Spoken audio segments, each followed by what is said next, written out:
Hey everybody, welcome back to Kiki Loves Nigeria. How y'all doing today? I hope everybody is fine. I'm doing pretty good. Just trying to stay warm. It's a little cold here. But look, we got a lot to talk about tonight. So let me know if y'all can't hear me. We have a lot to go through, and it's a lot of technical information. So I'm going to start. I always start on time, but I'm going to start really on time this time because I have to explain some things to you guys. I want you guys to understand what I'm talking about. I'm not going to just show you something. I'm going to tell you the policy, okay? So you'll know how to move yourself because this is an issue that I haven't heard anybody talk about. I think my sister told me that Zandela talked about it, but I didn't watch the video. Excuse me. But she did. And she told me that she talked about this 21-year restriction. But before we do that, I need to introduce myself to people who are new. My name is Kiki Loves Nigeria, and I am the host of this show. And on my show, we talk about everything that impacts your visiting West Africa or repatriating to West Africa. Okay, anything that do with has to do with West Africa, you going there, you visiting, you repatriating. I talk about it on my show. Okay, so I've been talking about Black Acres of the Gambia. Now, why have I been talking about Black Acres of the Gambia? People keep saying, well, why do you keep talking about them? No, I'm not picking on Black Acres of the Gambia. I'm just showing you the truth about Black Acres of the Gambia according to them. Because this is nothing that I'm saying. This is everything that they're saying about themselves. And I'm just pointing out the obvious. I'm just the person who said, one of the people, because I haven't been the only person pointing out the obvious about them. Our Fresh Prince of Wakanda has pointed out the obvious. UN, Unapologetic Negro Pen, has pointed out the obvious. Everybody has been pointing out the obvious to us, but for some reason, we have been just under this spell. We have just been blinded by them. And now all of a sudden, it's like these blinders have come off, and now we can see what's really going on. Now, I want you to say, before people say, oh, she's lying. No, I'm not lying. I'm going to show you the policy. I'm going to go over the policy with you. Okay? Because everyone knows about this. I don't know if the people on the ground, but the people who run things, they know about this 21-year clause, this 21-year restriction on I'm not going to tell you. I'm not going to say it in my words. I'm going to say it verbatim. I'm going to read it to you, okay? So that's why we're talking about this. And why Black Acres? Because Black Acres has encouraged many people to come to the Gambia. They have misinformed these people, telling them that they can own land, and no foreigner can own land in the Gambia. Not even if you want to do business there, you cannot own that land. A business or corporation can lease that land for 99 years, but they cannot own that land. So they're giving these people this misinformation, okay, which is causing people to come to the Gambia unprepared. And when you get to Africa, just like anywhere else, unprepared, what's going to happen to you? A lot of unfortunate things. A lot of unfortunate things are going to happen to you. So they tell us all of this for us to get there. For these, I don't even know if these people know who left the Gambia, because a lot of people ran there and bought land. And I'm not sure if they were aware of the Gambia State Lands Act of 1991 that restricted foreigners to a 21-year occupancy of private and land. I'm sorry, of property and land. Okay. So basically, what this restriction says is that if you buy land there, you're not really buying it. You're only going to have, and this is for residential purposes, okay? This is what I'm reading now is about residents, okay? It said it restricts foreigners to a 21-year occupancy of property and land, okay? So that means you got to live there You can only live there for 21 years, and then that's it. Then you gotta go. Okay. So when I just found this out, all this time I've been such researching Black Acres. I never knew anything about that until I started listening to that video about them finding this about them buying their land. Okay. These really old videos that are way back when they first started the channel. When I went back to those videos, that's when I heard them having conversations about this 30-year clause that they had to give up the land in 30 years, and that Rick's saying it's just a draft, and they'll deal with it when that time comes. Well, that let me know one thing, okay, that if he was worried about it being a 30-year clause, and if it passed, he was going to deal with it then. He has to realize that whatever the policy is now, that policy is still going to affect them. Okay, whether he's a resident or whether it's a residential property or whether it's a business, because the business has restrictions too. It's 99 years is the clause. Okay, that's the lease amount. That's the maximum. They can give you less than that. They can take your land anytime they want to. And this is all in writing. All you have to do is read it. Okay. So that's why I talk about Black Acres, because they're the ones that are encouraging us. Like when I went there, everyone encouraging me to come there and buy land and telling me I can come there with $3,000 and buy land. But nobody's telling me that this land that you're going to spend your money on, which for one, the $3,000 was a lie, but no one was telling me that in addition to that being a lie, that in 21 years, I'm going to have to give up everything and go back to nothing, because I'm going to have to take everything to get to the Gambia and live in the Gambia. Okay. So that 21 years is up. I'm going to be 21 years older and with nothing. And that is a big problem, because most of the people going to the Gambia are retired people, are retired people. And it said your property or your land. All of this applies to that. Okay.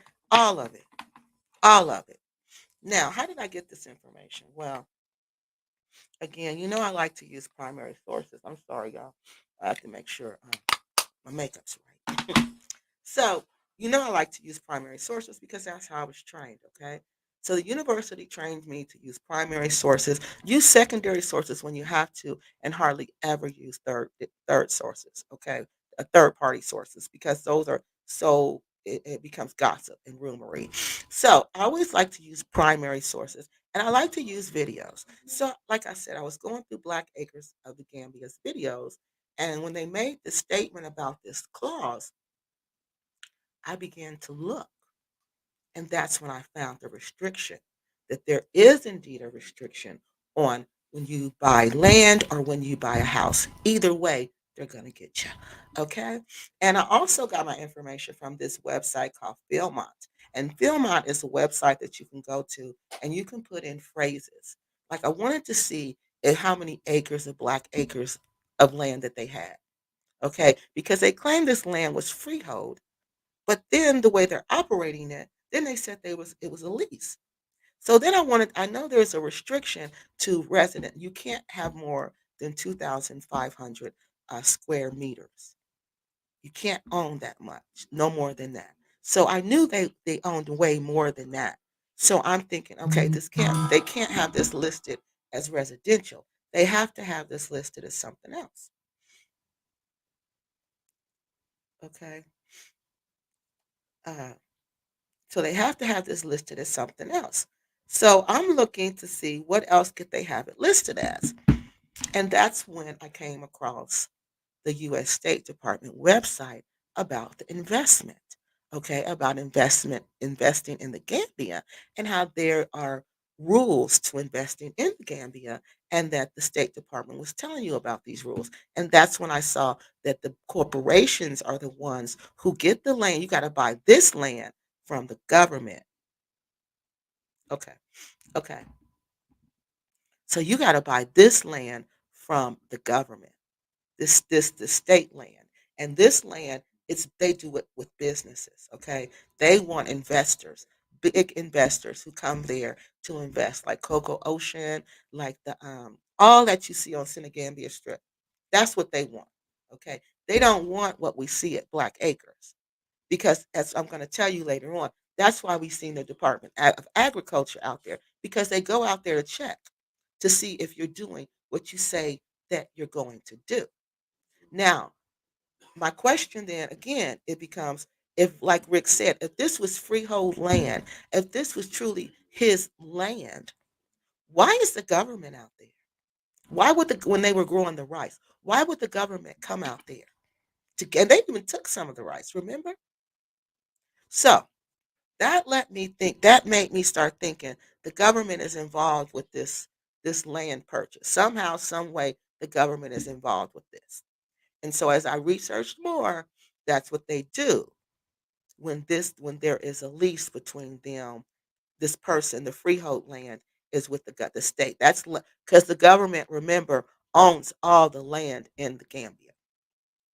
All right. I also got this information from a website called Africa Research. And Africa Research is a really nice website where you can go to and you can find research from people who just research about Africa. All right. Again, websites is where I got my information, YouTube, and that's where most of this came from. So we're going to go through this. Yes, that's what they are. But you know what? Since I have my aligners in, I'm going to destroy that word. So I'm not going to even try to say it. Okay. Trishary. See, I told you. So I'm just going to say it that way. The third party one. Okay. That's like he said, she said, they said. Okay. So, yeah, they make certain letters words, they don't come out right anymore. Sister, this is very, very important. Yes, it is. It is because you know what? I'm just like, why didn't anybody tell us this? Why didn't anybody tell us that when you sell everything in America and you go to the Gambia, you got 21 years. And then you're going to be back starting all over again. And even if you say, I'm going to invest in Gambia, which is fine, because Gambia is fine to invest, very free and open to investment, as I'm going to show you later in our state policy. But you best believe, if you're not doing what you said you were going to do, guess what that government has the right to do. They have the right to come in and take that land back from you whenever they want to. So that's why I don't understand. I'm so confused about what Rick says and what the policy says and what I see. What I see is totally different from what he says because there's no way for one, foreigners cannot own land in the Gambia. You cannot. Okay? You can't. Not even just Gambia, all of Africa. I'm telling you, I studied Africa forever. I studied it forever. I did it for fun when I was in graduate school and I was writing my research paper. I used to take graduate courses about African history. All I needed was two more semesters and I would have had another master's, a third master's in history. Guess what my concentration would have been? Africa. That's how much I studied it. So I'm telling you, people, no. I know I have like people who believe you can buy land there. But if you're not connected to a family there, if you're not a part of a family, if a family has not adopted you in and called you their own, you better not go over there trying to. They're going to go with you for a little while. They're going to, I'm going to let you rent the land pretty much. But you're going to have to go. Because in 21 years, our grandkids are going to need a place to stay. In 21 years, our kids are going to be adults and they need places to stay. And if these Westerners have come over here with all the money and bought up all the land and bought up all the properties, where are our people going to stay?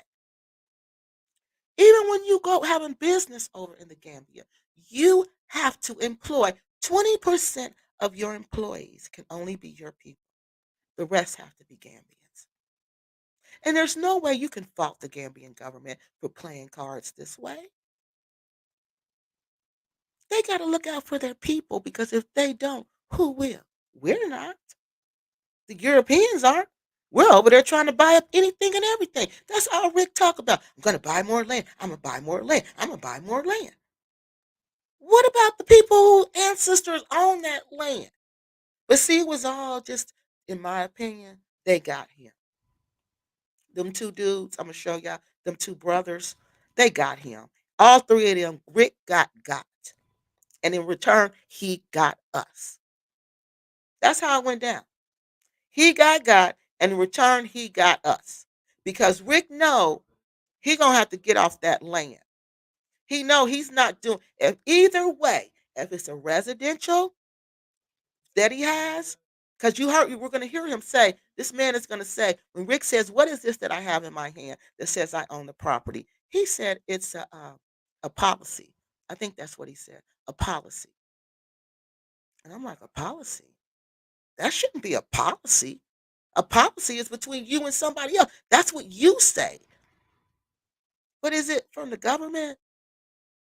Does the because the government's not going to give you that. They're going to give you a lease after they approve your project. So I was so confused. But the more I think about it, I'm like, this has to be a state owned. This has freehold is government land. So this has to be a lease with the government because there's no way he could do this by himself. It's no way. It's no way. So this has to be that because they keep checking, like I said. And once they realize, and they probably realize that because I'm telling you, I worked for the government in Africa. I worked for them. I know how they do. I know how when Africans like you and they trust you, they show you things and they tell you things and trust and believe. They were telling me things and they were showing me things. For them to even come let me work for the Kumba Urban Council. And they let me work in every department. He made sure they call him the government delegate. He's delegate. This person is put in place by the president to run different cities. I like to call him the mayor, but no, they're not the mayor. They're kind of appointed. They have an election, but they're still kind of appointed. And that's the part of Cameroon now that went into a complete civil war and now it has a completely different name. I forgot what it's called. It sounds like Wakanda, but it's not called that. But yeah, that's where I went. And I saw how and I got to work for them. And I sat down and I talked to the politicians and they explained to me how things work in Africa. So I got firsthand knowledge and experience and I'm not coming on here lying to y'all. When I tell you that's impossible, because there's always going to be a family member there to say, that's my land. That's my land. Hey, Dr. Isa, there's always going to be somebody saying that. Hey, places and spaces. And if you think they're not, you're absolutely wrong. I tell you, remember the Salter sisters in Ghana. This was the same. It was a land dispute. This was a land dispute but the man, the other brother who was disputing the deal, he comes around. It's not quite the same because I really think they just got Rick and them for the money because they knew what Rick was trying to build out there. They knew that was not going to go. They knew that was not going to happen. They were just going to take this money because they knew the salt was going to eat through everything. It was going to break everything down. So they were pretty much because they approached him. When anybody approached you and said, "Hey, you want to buy some land?" He wasn't looking for land. They approached him to buy the land.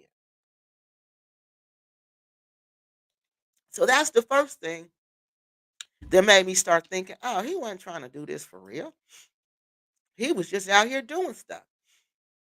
Hey, one love back to you, Dove. The Dove.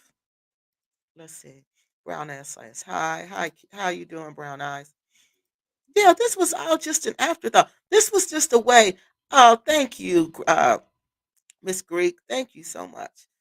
Um, this was just a way for Black Acres. They saw Miss Blacksett. They want. I'm telling y'all, they saw Miss Blacksett doing this. I'm not gonna say she was doing it. Lord forgive me, because I don't know what that woman was doing. So I'm gonna take that back. I don't know what Miss Blackson was doing, but they heard Miss Blackson was selling land. She was buying big portions of land and she was uh, dividing them up. It seems like that's the same thing UN said Shakina was doing. That's what, yeah, I'm going to use Shakina. Miss Blackson. Scratch Miss Blackson because I don't like to talk about people I don't know nothing about, y'all. So, and I really don't know about Miss Blackson. I know just a little. Okay. So, I can't really do a good comparison if I don't know. So I can do with Shakina. What UN said that Shakina was doing, buying big plots of land and cutting them up and selling them to people. That's what Rick saw was going on because Shakina was not the only person doing this. There were other people doing this. Okay. So once he saw Shakina doing it and the other people doing it, and they approached him about the land, he's like, hey, I can take this land and I can chop this land up and I can sell this to these people on YouTube who support us so much. Because I don't know, I don't think he had any plans for the land, honestly. When he first purchased the land, I don't think he knew what he was going to do with the land. I think he thought, "Oh, these are some dumb Africans. They about to sell me this land and I'm going to get over on them." That's what I think he thought. I think he thought he was going to get them and honey, mm-mm. I'm telling y'all, I've met people all around the world, and the African that is the smartest and the slickest person I've ever met. The smartest and the slickest, especially, I'm not going to say slickest, clever, extremely clever, very innovative, and extremely intelligent. And the most intelligent ones I've met have been the Nigerians. I kid you not. Nigerians are extremely intelligent. Extremely. Yes, Cameroonians are extremely intelligent also. So, I say this to say because someone looks different, talks different, or acts different, or smiles a lot, you can't underestimate that person. And that's what we went there and did. We thought, oh, they're going to sell us this land. We're going to buy it up. He thought he was getting over on them. Oh, they're going to sell me this land for, I think he's paid 3,000. I'm going to go back and look. Oh, they're gonna sell me all this land, 200 by 200 for this small amount of, yeah, it was 3,000 because they paid 6,000 altogether. I think he paid 2 and Sin paid 4. Yeah. So we're gonna get this all this land. And then they got the rest from us. We're gonna get all this land and then we're gonna sell it. Because what else could he have planned to do with it? Because you can see they knew nothing about gardening. They knew nothing about farming. That was not their intent. Not at all. Not at all. So let's go back down here and get these. Hey, TNK, how you doing? So all of this is just really perplexing. Sitting trying to figure out people's lives because that's all they are. It's like just, well, I'm thinking I'm not realizing how bad people that Rick and Cynthia are just big liars, in my opinion, after watching their videos, from back in the day to now until along the way. They didn't do anything they said they were going to do. And and I believe y'all, they went to the planning people with that same lie they told us. I believe they went there and with those pretty plans, that wasn't for us. That was for the planning commission. I'm calling them the planning commission. I'm not sure what it's like a planning commission over there. Okay, you got to go there and you got to present your plans and get it approved. And then they tell you how much you have to pay.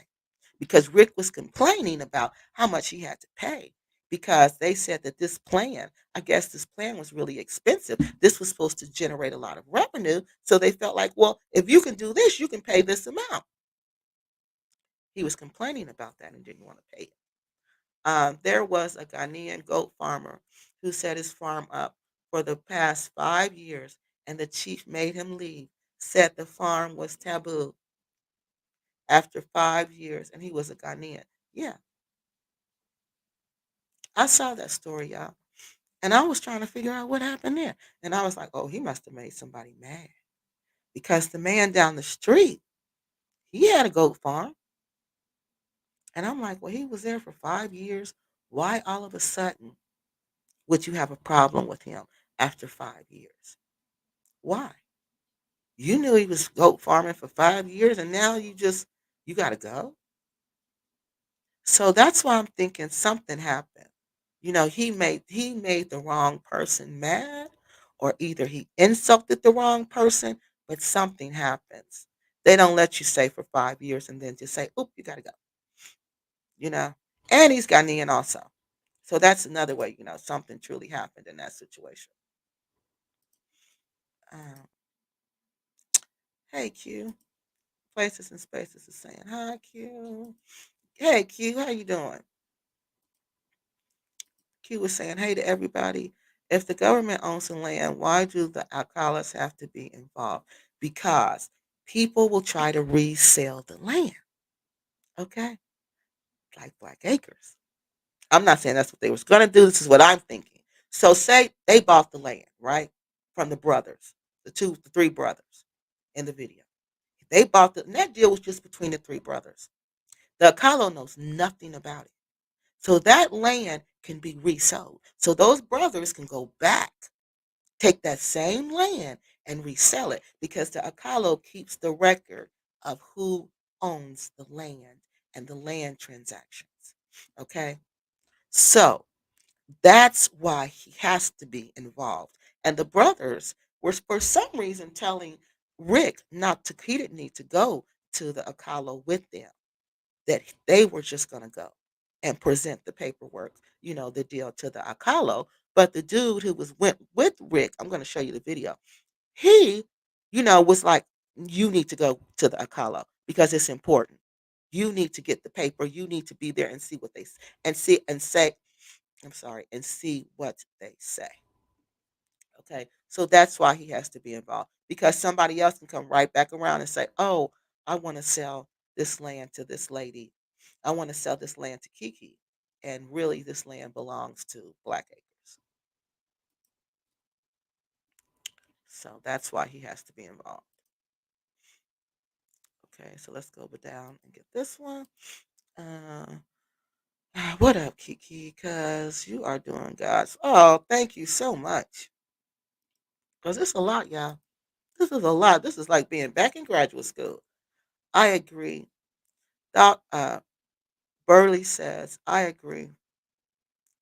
Rick thought he was suckling them out of the land. He did. He thought, oh, I'm getting a good deal and I am getting over on these Gambians and they don't know. Honey, the Gambians was like, either way it go, we're getting this land back. Either way it go. You want to do a freehold? No, the internet probably is choppy, y'all.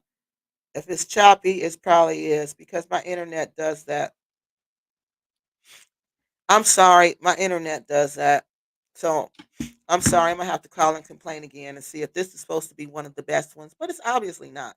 So I'm sorry, but it probably is choppy. So yeah, he thought he was getting over on them. He really thought so. But no, no, no. It didn't work like it did not work like that. Okay. They were just like I said, they were laughing all the way to the bank. And then the other one said that was trying to act like he was mad about the deal. He might have been upset. But that's why the dude at the house, I'm gonna show y'all. He was saying, "No, Rick, you don't need to," and he didn't need to go to the police because they did calm the dude down, and the dude did agree to the deal. So everybody's gonna get paid. Everybody may get paid at a different time, but all three of them got paid, just like the dude said. So all of them, they split that 1.5 million Delasi. He paid for land that he can't grow anything on, that he can't build anything on because it continually sinks because there's salt water underneath that keeps destroying, eroding whatever he builds. The salt is in the air and he knows it because in the other video we talked about last week, we saw him talking about that. We saw him show us out at Black Acres how the salt was already eating away at those metal things, stands that they had. In one of the videos, he laughed about getting the land, even after he was told the land was not should not have been sold, because he thought he was getting over. He really thought he was getting over. But how? How could he possibly think that? It wasn't. If it's not listed as a corporation, if this is not listed as an investment deal, there's no way he could have that much property. And if it is listed as an investment deal, then this partnership is with the government. And the government is going to give you so long to do what you say you're going to do. And when you don't do it, they're going to come for the land. Okay?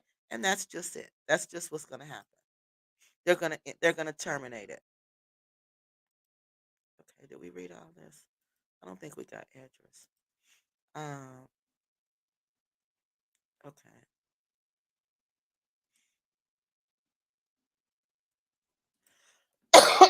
Oh, I'm sorry, I'm coughing. I had some macaroni and cheese, and I am lactose intolerant. It didn't make me so congested. Veggies are small. Yes, and that's because the salt water, and she's putting too much nitrogen on her crops. She's putting way too much uh, manure on them. Their veggies only, Crypto Walk says their veggies only get so big because they're growing on, yep, salty land. And that's what I'm saying. These people knew all along they were getting over on Black Acres. These three men knew in the end they were the ones making the money, and they were the ones going to get over on them. Thank you, Places and Spaces. Okay, they knew that. They knew all of that. Oh, pink is my color. That's my favorite color, actually, pink.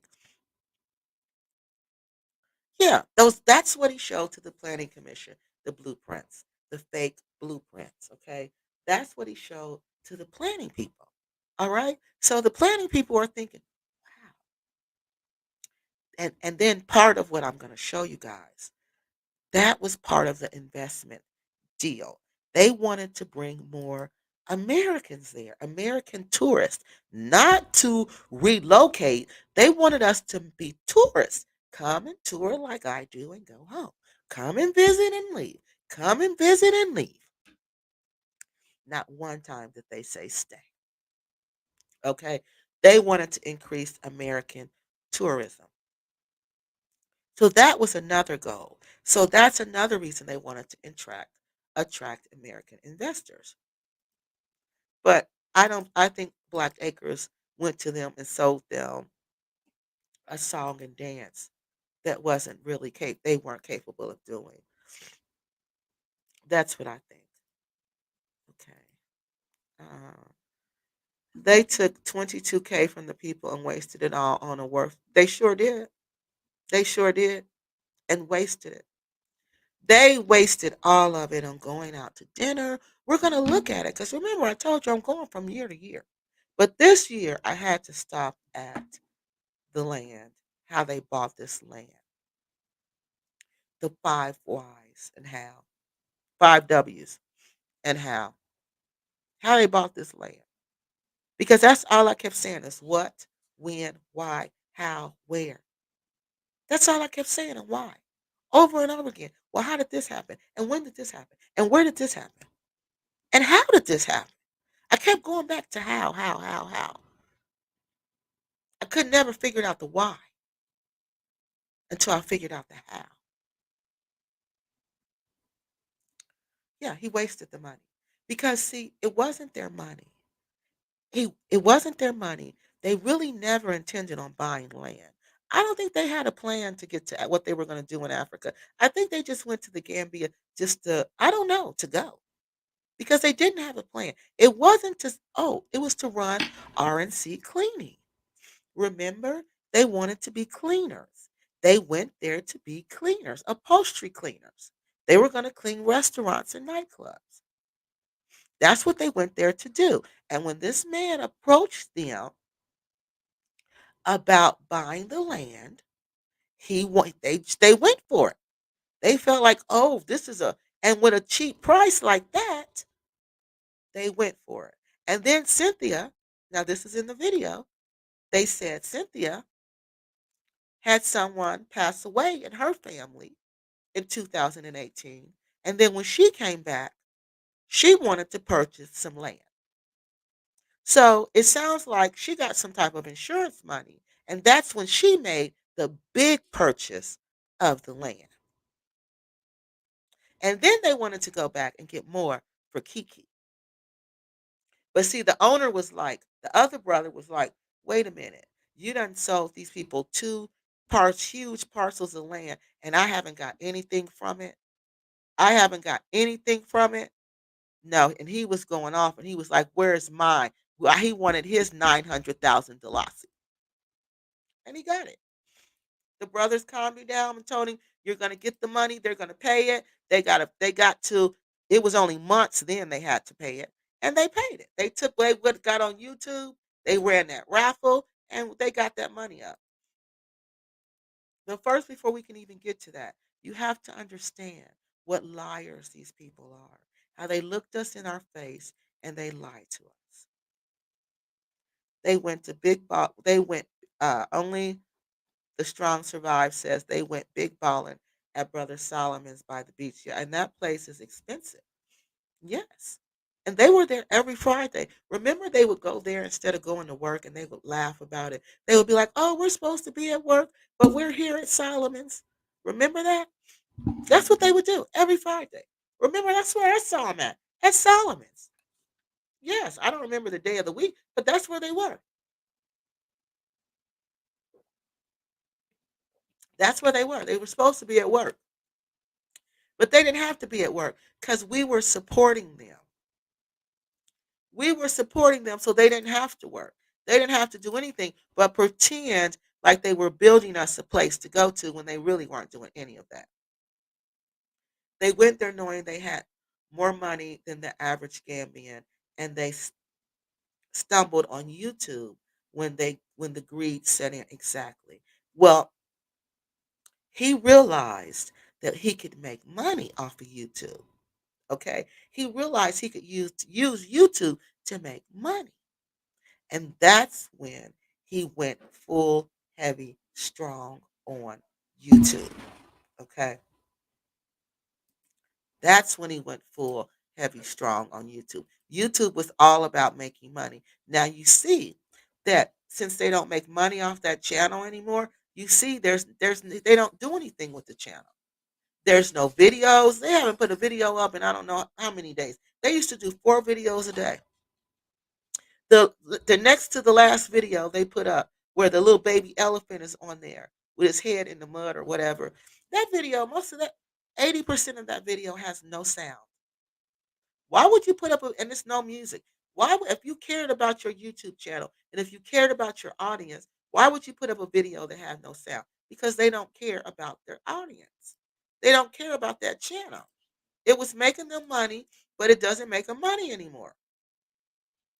Cynthia is always encouraging Rick to shyster. She's a shyster too, exactly. Because she wants that money. Is Solomon's? Yeah, it was when I was there. Solomon's is a big deal. That's a real big deal. Cleaning may have been a good business now. I don't think they have any other source of income except YouTube. I don't think so either. I don't think so either. And the donations that they get from YouTube, I really don't think they have any other source of income. No, because they look worried. And they should be. And they should be. Because all things done in the dark will be brought to the light. And all of this is being brought to the light. He didn't want to even tell us, talking about on the video, I don't want them to know how much I paid. But you asked us for the money. You used the money that we gave to pay for this land. And then you have the nerve to say you don't want us to know how much it costs and you don't want us to know how much land you have. You can't take donations and not be transparent. You can't do that. Only the strong survive says, I know Brother Solomon because my wife. Oh, okay. His wife is a Jola. Okay. Uh, bye bye. I love you. I don't know anything about farming, but I am learning that they don't know. And they say they don't either, T and K. She says it all the time. Oh, I don't know what I'm doing. And I used to say, well, if she doesn't know what she's doing, why would they be farmers? If you don't know anything about farming, why would you want to be a farmer? Who wants to do that if you don't know anything about? I don't want to do it. I tried it at school. I help out with the community garden at school, but that's a lot of work. And I can't imagine like having that as my way of making money for living. No, you have to want to do that. You have to love that. You have to know about that. They were more focused on Patreon because it paid me. Yes, they wanted the Patreon too. That, but they don't get money from there like that either. And who knows? They say they get $600 from Patreon, but we don't know if that's true. When the Gambians work on their land, I wonder if they at least no, they don't give them anything. All work, they get a break for lunch. They do get a lunch break, but they don't. You got to bring your own food. No, they don't feed the workers. No, they don't do that. Hey, chill, Neil, but they do let them collect the little rats. I don't know if they charge them for the little rats that they let them collect, but they do let them eat them. How many people visited and how many were scammed? We don't know how many people visited Black Acres of the Gambia. I haven't even begun to look to count that. I don't even know. But what I want to know is when they were consulting these people, when they were charging people $200 for consultation fees, and these other repats, were they telling them about these clauses? Were they telling them about these restrictions that you got 21 years and you're up and out? Were they telling them that? No, I bet they weren't because people were running over there left and right and center. Exactly. He didn't want people to know he paid what he paid, but it was other yes, crypto walk. It was. How do you do that with you can't do that with donations. You have to be transparent. What he what is it? Oh, what he paid. Yeah. Yeah, you can't. You have to be transparent.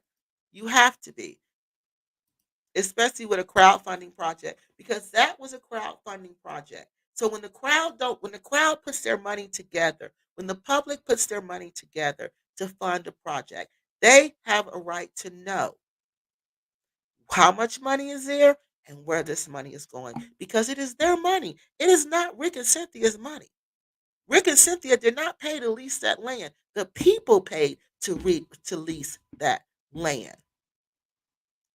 Cynthia talking about Greek excess. Cynthia talking about, oh well, it is what it is. Yes, it is what it is. And when the government, if they did, we don't know which way they did it for sure because they flip up. And in one video, he said in the same video, this man says he's free. The land is freehold, and in the same video, he says it's a lease, a 99-year lease.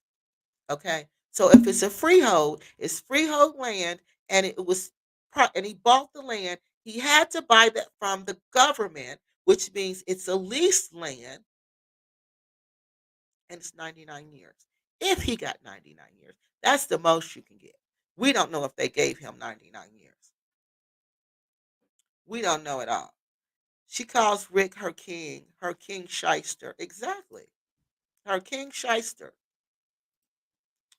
Oh my God, you can't feed your. No, they don't feed their workers. No, you better bring your own lunch and they better hurry up too. Was it stolen Stanley cleaner machine? Yeah, I don't know. I wouldn't doubt it. I was wondering the same thing.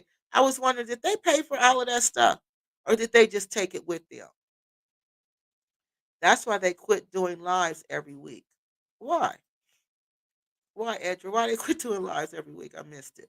Okay, so let me go back to telling y'all. First, we got to do our. So this is what we're going to talk about. This is what I want to know. This was the question that kept perplexing me. That we could not move forward until this question was clearly answered. And this question was: did Rick and Cynthia really buy Black Acres of the Gambia? Okay. According to Rick and Cynthia, RNC, Rick and Sin, they said yes, they bought it. But according to the Gambian State Lands Act, foreigners cannot own land. Not only can they not own land, they can only lease the land or property they acquire for 21 years. Yes. Not only can you not own land, you can only lease the land that you or the property. So whether you living in a house or whether you living in land and you build a house on the land, according to this policy, the Lands Act. Let me put the Lands Act up here so you can see it. We're gonna show you the Lands Act. All right. Let me show you this Lands Act. All right, let me share this screen. Gotta put my glasses on so I can see what's going on here. So first, before I do this, because you know we got to get to Black Acres videos, I got to tell y'all this is for educational purposes, and I use these videos and other people's material to help educate you about different things that may impact your repatriation or your visiting West Africa. I want you to have a good time in West Africa. I want you to be safe in West Africa. I want you to go there and go back. I don't want you to go there and hate it and don't ever come back. All right. So this is fair use, and I use again, I use it for educational purposes. I use it to criticize, to critique what people are talking about, to comment on what people are talking about, and mainly to teach you guys again and educate you guys again on how to be safe. I also use their material as research to present to you guys as examples of what to do and what not to do when repatriating and traveling to West Africa. All right, so we got that out the way. Oh, thank you, Crypto Walk. That is very kind of you. What is the status of the house they're building?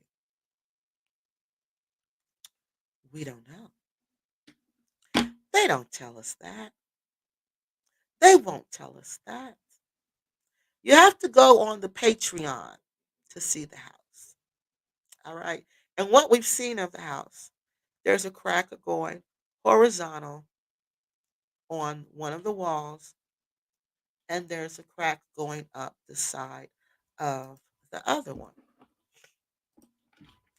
And there's a crack going up the side of the other one. Okay. Um, they refuse to show us um, the house. Hold on, I'm gonna see if I can pull it up. They refuse to show us the house unless you pay more. And I'm like, how can you refuse to show us a house that we already paid for? So we paid to build the house, and then you refuse to show us the house. How much sense does that make, y'all? That doesn't make sense to me. So they want us to pay again. So let me show you. This is the images of the house. These are the images of the house, okay? Well, this hold up. Well, we can't see this. Okay, see here? I don't know. This looks like the ceiling to me, where it says what's going on here. Where this crack is from the base, that border, that molding they put in the wall, and it's going across the top. That looks like the ceiling. Yeah, that looks like the ceiling, like it's starting right here and going across the ceiling. And then there's another one. Look at this one. This is where the wall is cracking because this is the ceiling. We can tell this is the ceiling because this is the ceiling fan. Okay. And then here, the wall is cracking horizontally. So what's going on there? I don't know. I have no clue. But those are the only images that we have of this house. This cracking right here, and I'm taking this to be this. I'm assuming this is the ceiling, and I'm assuming this is a wall. Cause see, oh look, it is. This is the cabinets. This is in the kitchen. So this is the cabinets, right? And up, this is up above. Ooh, this is high up. I don't know what that is, but this is cracked. All of this is cracked above the cabinets. I wonder if the cabinets are too heavy and they're pulling down on the weight. I don't know, but that's what we have of the house. That's all we seen crypto of the house. They want crypto walk. They won't show us anything else. And thank you so much. That was really nice. Um, Remember when Rick gave the first builder the wrong sizes of the rooms? Yes, and fired him. But it was Rick's fault for the micromanaging, and he didn't. Yes, he and who pointed it out to us? UN. UN. It seemed like they had us all under some kind of spell, some kind of just hypnotic spell. But UN could see it. He was just pointing it out, all of it. It looks like a yeah. Rick, yeah, he is a fool, Greek. Miss Greek. It does look like an earthquake. Greek, did you donate because you felt sorry for their struggle or because of the community they promised? Okay, she wants to know if you donated. But I told you, even if you didn't donate, you all, when we watch those videos, because I would watch the commercials because I wasn't giving money. When we watch those commercials, that was your way of donating. Yes, that's what she tried to do to me. And that's when everything went crazy. That's when everything just went crazy because they just let the world know this is what we're into, and we're so into this that we think we can just curse people whenever we want. We think we have the power to control somebody else's life, you know? Because that's basically what you're trying to do. Control somebody else's life, control somebody else's destiny. That we can control that. And that's when they went just way too far. They went way too far. And that's when God said, enough is enough. You stole these people's money. You told them you were going to build this community and you had no intentions. And how we know they had no intentions, they never even built a slab for the house, for the apartments. Why didn't you? And they still haven't done it to this day. Why haven't you built the slab? The scammers are being scammed, but those want to be home. Yeah, yeah. I didn't think they had any intention on building a house. I don't. I think they were going to be renters because then when they got all this money, they was like, "Oh, we can build the house of our dream." I think the people have because they wanted to see. Yes, Black Americans do well in Africa. That's what I wanted to see. That's what I wanted to see because so many people had just said we could never do it, and I believe that they can do it. They could do it, and I felt like if we could all just give a little bit, I wanted to give a little bit, but my ex was like, "No, you're not giving to them. These people are scammers." He was pointing out to me like these people are really scammers. You've been to Africa all these times, and you think that these people could just go over there and survive like that, and you've been over there all those times, and you have a difficult time. You think they're not having a difficult time? He was like, "No, don't give them anything." He was like laughing when he was saying it. He was like, "I can't believe you're falling for it." But if you watch them every day, like I was doing, you would fall. You will fall for it. You would have fell for it. Uh, yes, wanted to help the community. I felt like, let me donate no more. You right, Kiki. You in told us, but I thought I did too. Yeah, we got in an argument behind that. He couldn't believe I was that mad. He could not believe I was mad. I was like, you're gonna put. He showed me the thumbnail. I was like, you're going to put that picture on there. You're just going to promote what people think about us. People think we're no good. People think we're criminals. You're just going to promote all those negative stereotypes. You really don't like us. Blah, blah, blah, blah, blah.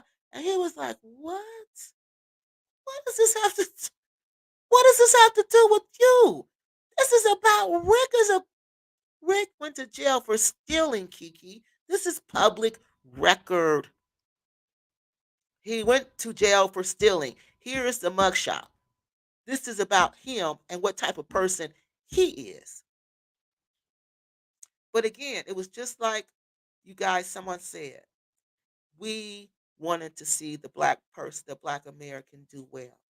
We saw ourselves. We saw something we believed in. And no matter what, we wanted to keep hope alive. That's what we wanted to do. Uh, I felt like, okay, so we read out. Yes, yes, that's how we felt. And then only to find out it was all true. Only to find out it was all true. Yeah, Places and Spaces says they should have told the truth. Yes, they should have told us the truth. They should have said, y'all, we got scammed. Or they could have said, y'all, we really need y'all help to buy this land. We don't have enough money, and we really need your help to buy this land so it can be a community for us. And we can build it together. Okay, that's what they had to. That's what they should have done, and we would have even donated probably even more. But no, they wanted to play this game. They wanted to play this. We're going to build a community game. We're going to be the next Invest Leader Relocate Africa, and it was all a lie. It was all a lie. They weren't building no community for us. They weren't having any homes for us to stay in when we came there to visit. Renee Marcus, Phoenix Red Bag, etc. A whole host of characters ran over there because they didn't want to work. Um, Ton was a troublemaker, but I liked his perspective. Um, Places and Spaces says they're still running to other countries with no resources. Yes, because they don't want to work, trying to hustle a few. Yes, yes. They don't realize this YouTube don't pay like that. Whoever said they did lied. They lied, and it's not a steady income. You don't ever know how much you're going to make from one month to the next month. You have to use this as change. Change. That's what you got to use it for. You can't depend on this money. They were depending on. You never know what people are going to watch. You don't. You can't predict human behavior. To a certain point, maybe. Maybe. But you can't just say, okay, I'm going to do this and they're going to watch me and they're going to continue to donate. No, because of economic climate change. Who would predict that we would experience this type of economic climate after COVID? Who would predict that? No one. No one. The way money was freely given to us, we should have known it was going to happen. But they were dependent on this COVID money. They were dependent on money that wasn't even real money. They were dependent on PPP loan money. These people had PPP loans. These people had lied to get PPP loans. These people had COVID money. These people had insurance money when people had passed away. And now it's all gone. And if it's not all gone in 21 years, it will be. And they have to start all over again. All over again with nothing with their kids. With nothing with your kids and come back and start all over again. Come back and have to start all over again. But Kiki, you are an intelligent, educated person. People like Rick and Cynthia, that other one, Tay Tay, we call her the irrelevant one times two. They just are con artists. I know. But I couldn't see that. I couldn't see that about Rick and Cynthia for a long time. I felt really sorry for them because they seemed like just poor working class people to me who were trying to make it and who were trying to better their life until I had an experience with them. And everything I discovered about her later on, I found out it to be true. And like when we saw week when she told us she was evil, this lady meant that. She's evil. And evil can always disguise itself as good. Always. And that's what they did. They cloaked themselves as good people. They cloaked themselves as everyday people. They cloaked themselves as somebody who wanted to build a community. But they were just conning us to get the money, to go to Solomon's and do whatever they wanted to do. Remember, they went to all these places, they traveled around, they did this, they did that. They kept getting the raggedy cars fixed, investing all this money in the raggedy cars. Why? Why did you do that? Because it wasn't my money and I didn't care. I wasn't trying to fix up Black Acres for real. I wasn't trying to do none of that for real. None of it. Kiki, you know a lion leopard can't change its spots.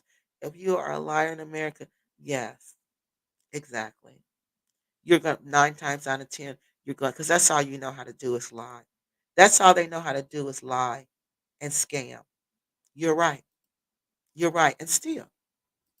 That's what my grandmother used to always say. A liar is a thief, and a thief is a liar. She said that all the time. They're the same. They're one and the same because she said a liar steals your trust. And that's what a thief does. They steal your trust. They should not relocate to the continent without real steady money. No. Even then, Miss Tammy, you're still got to be careful because it's very expensive. It's and there's no social programs like here. I wanted the bags to do well. I did too, Mr. Johnson. How you doing? But when you disrespect, yes, and block followers because of any criticism, even constructive criticism, then they lost my support. That's because they didn't want to hear it because they weren't trying to do the right thing. They weren't ever serious about this. That's what we got to understand. They were never serious about Black Acres of the Gambia. That was just a way to make money. The irrelevant one times two is on her channel. That's where she is. Uh, Rick would get mad and block you if you had real questions for them in the comments. Yeah, he would. Because they don't want to hear that. They don't want you to mess up the dream. They don't want you to mess up the illusion. That's why he kept saying the word illusion, illusion, illusion. Because that's what it was. They were putting us in the spell of this illusion. Yeah, she's still chasing her. Oh, exactly. That's what she's doing. Still chasing her $16,000. That was PPP loan money. No, I don't think that one was the PPP loan money. I think, and then, which what she didn't tell you is why the hotel wasn't finished was because she was supposed to come there and bring the rest of the money to finish the project. But they don't tell you that. They don't tell the whole story. I couldn't take my hard on American dollars and give away to those condemned Americas. That's since they condemned America so much. Anonymous says exactly. But you want American money. That's what always confuses me. You talk about America, but that you still want American money. Okay. Dancing screen girl. Yes. Did you see that when she was dancing? I said this lady done lost her everlasting mind. You are so right. They are, yes. They are the delusion. They are delusional. They are the delusion, and they want us to think it's us. But no, it's them. And they know they're deep in the delusion. All right, so what we're gonna do, I'm gonna tell you some quick points about this important study that the US State Department did about the Gambia, the smiling coast of Africa. They said that they have this excellent plan to attract foreign investment. They want to uh, activate. They want more private sector investment, okay, in their economy. They support local investment and they want to attract foreign direct investment. And the Gambia investment has this thing called the Gambia Investment and Export Promotion Agency. And this agency is dedicated to doing just that. So this is the agency Rick would have to go through to do what he's done because this agency is dedicated to attracting foreign investments and promoting exports, and it provides the guidelines. So this agency is going to tell him what he can do, what he cannot do. This agency is also going to give you incentives, all right, to all the investors who portfolios qualify. But see, you got to qualify with your portfolio. And remember, Rick had what? A beautiful portfolio because he showed it to us. So, did he go and pretend like he was this big investor and he was going to really build this big community out in Seaflow, what he showed us? I believe he did.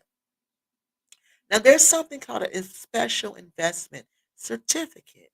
Now, listen to this. And this is an incentive that includes a corporate tax relief. So, if you're this type of business, you get a tax relief. And the government encourages these type of businesses because they're targeting what is called as agribusiness. Okay? These are information and computer technology, renewable energy, light manufacturing, transportation, and tourism. Now, in 2021, this organization, GIEPA, that I just told you about, they launched a new export strategy. And this supports the Gambia's get the Gambia export ready, right? Gambia wants to be more export ready. They want to get into the export business where farms can come there and try, like in their region, and do exports, all right? This is they think this is going to be a global value for them because they feel like they can export their groundnuts, their cashews, their fish. They can do light manufacturing. So they really want to get these uh, these kind of businesses off the ground so they can export their goods to other countries and they can make money. So they have a, like I said, the Gambia government encourages foreign investment. So don't think for any reason they don't want you to invest, because they do. Don't think for any reason they don't want you to do a business there. They do.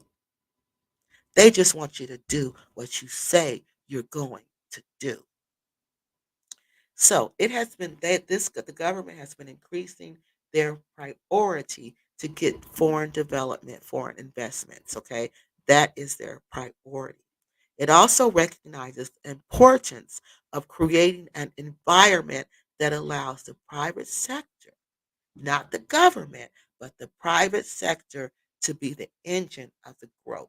Okay, so they don't want to grow the government to per se to get into this per se to get into this business. They want the private sector to do this. All right. They want it to be the engine of growth. They want it to transform the Gambia. They want these investments to create jobs. They are welcome. They're welcome in just about every sector. But that's the corporate investment. That's for the investor.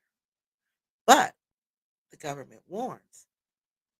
No, for this, there's no restriction. Let me back up. I'm sorry. For this, there's no restriction on government. No, I'm no restriction on ownership of business of foreign investors. Okay, so the 21-year law doesn't apply to here. It doesn't apply when you're investing in your business in most sectors. Remember, the Invisaligners will mess up the word in a minute. All right. So I apologize. Just bear with me. All right. So foreign companies can invest in the Gambia without facing any kind of, discrimination or anything like that. So basically, they're encouraging you to come there and invest.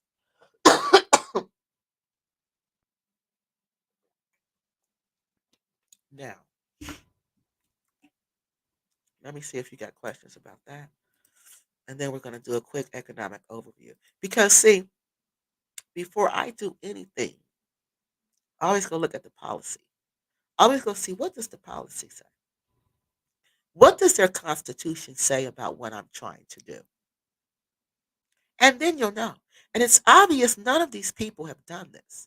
It's obvious none of them have taken the time to read anything. They just believed what everybody told them. And we know Rick and Cynthia are probably the only ones on YouTube who are claiming to be some type of corporation, some type of business, because they want to continue to qualify for this land lease that they say they don't have, but we know they do. All right. So let's read this comment and then we're going to go back to what. Now, this report I'm reading you now, we're talking about now. This is from our government. This is what our government is telling us when we want to go invest in Gambia, because they let you know straight up. Kiki, I remember when Rip got mad and said it's none of your, sure did, effing business what we do with the money. You guys donate that, and we were paying them for content on YouTube. Yes. And that's when I just was like, When I went back and looked at all of that, I was like, why would we follow somebody like that? Why would we listen to somebody who talked to us like that? It was like they said, it was like a cult. All right. So let's go look at this one real quick. It says some of these people, places and spaces, says some of these people say we don't help each other like the other groups. These groups are making investments to get a return on their money eventually, not just expecting you to give. Exactly. And that's what we thought we were doing. We thought we were making an investment. We thought we were going to be able, because those plans, that portfolio, he showed the planning department. And we can only assume because he didn't tell us what he did with the money. He didn't tell us how he truly bought Black Acres. He didn't tell us any of this. So all we can do is go back and look at the videos and try to figure it out. Okay. So that's what we're about to do. Now, the first one, let me go finish this. Kiki, what happened with reporting them to the IRS? Okay, once you report them to the IRS, they don't tell you. The IRS won't follow up with you because that's that person's personal business. Okay, but you can report them as many times as you want to. You know, if you think there's something else new, like after I figure this out, if I think there's something else new, I'm going to report them again. Yeah, because that's my job. That's what I do. I'm a public servant, and when I suspect wrongdoing, or when I suspect wrong, or when I suspect tax fraud or tax evasion, because I know they did not tell them how much money they got. And this raffle they did was totally illegal. Totally illegal. Yes. So the IRS won't tell you what they've done. They won't tell you that. But they know who Rick and Cynthia are, I'm quite sure. Yeah, so all right, now let's go back to this. Um, the economic overview. So the Gambian economy is okay. So this is what the government is saying about the economy in Gambia, 2002 and 23. This is when we were still running over there. Okay, nobody's telling you about what the government is saying because they don't care about what our government is saying because they're so foolish. They think they know it all. Rick and Cynthia knows it all, and you can just listen to what they say instead of going to the State Department and listening and reading to what the State Department is telling you about this country. You're about to take all of your retirement money. You sold your house, you cashed out your retirement, and you're taking it all to the Gambia. And if you buy a personal property, a house, or rent personal land, you got 21 years before you got to get out. And if you lease land from the government to do a corporate business with, you're going to get out when they tell you to get out. And that's all in this. But we never took the time to read because we were too busy believing what somebody who describes herself as evil says and what this man says who we know was arrested for petty theft or shoplifting, something ridiculous. But we're going to look at that when we get to that. All right? I'm not making this up. I don't have to. Why would we invest with somebody like that? Why? Because that's what it was. It was an investment because we thought we were going to Black Acres. So let's finish. So the government is telling us, the U.S. government State Department is saying the Gambian economy has proved to be resilient when it faces global challenges, which means the Gambia always bounces back. Although there is a rise in cost of living and it continues to surpass the household consumption, public and private construction and culture output and tourism is what supported the country in 2002 to 2000. I'm sorry, from 2022 to 2023. So let me tell you that again. So the government cost of living was going up. All right. Wages, of course, they stay down, just like here. What supported the country was public and private construction. So people were building like crazy in the Gambia and agriculture output. Now, what was Rick doing 2002 and 2023. What have they been doing? They've been doing construction and attempting, we're going to say pretending. Pretending like they're doing the two major things in the Gambia that generates revenue: construction and agriculture output, which we know they're really not doing that. We know they're just pretending like they're doing that for YouTube. So they're saying the Gambian economy is projected to grow to almost 6% by 6% in 2023, despite facing difficulties with the seasonal flooding. So they're saying, see, when I tell you what did I tell you about the rainy season? Is extremely difficult. They just told you right here. Gambia faces difficulties during their seasonal flooding, and in spite of those difficulties, they managed to overcome them. Now, if the government is talking about this seasonal flooding and the difficulties that it creates, that is not a joke. So it said inflation reached an all-time high in the Gambia and went to 13%, 13.2% in October 2022. And it made lumber prices go up, and cashew went up. And also, what affected everything too, their economy, was during that time, tourism went down. Tourism went down, which made the Gambia made less money. They had high fuel costs, they had high food costs. Everything was elevated, just like here. The supply chain costs were going up, just like here. The stocks were from foreign exchange were generating shortages. So Gambia was facing increased debt, and they were facing debt from servicing the cost of all of the things that they had to pay. Now, this is what the government is telling us about Gambia's income, their economy. All right. But again, the Gambian government encourages foreign investment, and they've made that they're going to increase that. That's their focus, to increase foreign investment. They said foreign investment is welcomed in most every sector of the Gambian economy. There's no restriction for ownership, and we said all that. There's no restriction for business, nothing. But let's get to real property rights.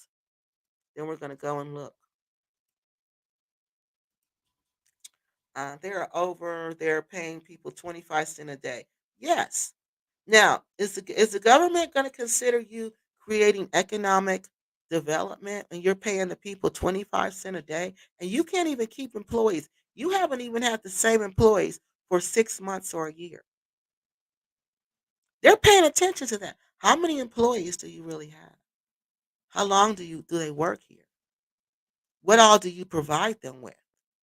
Are you really generating revenue for the people in this region? Or are you just taking from them?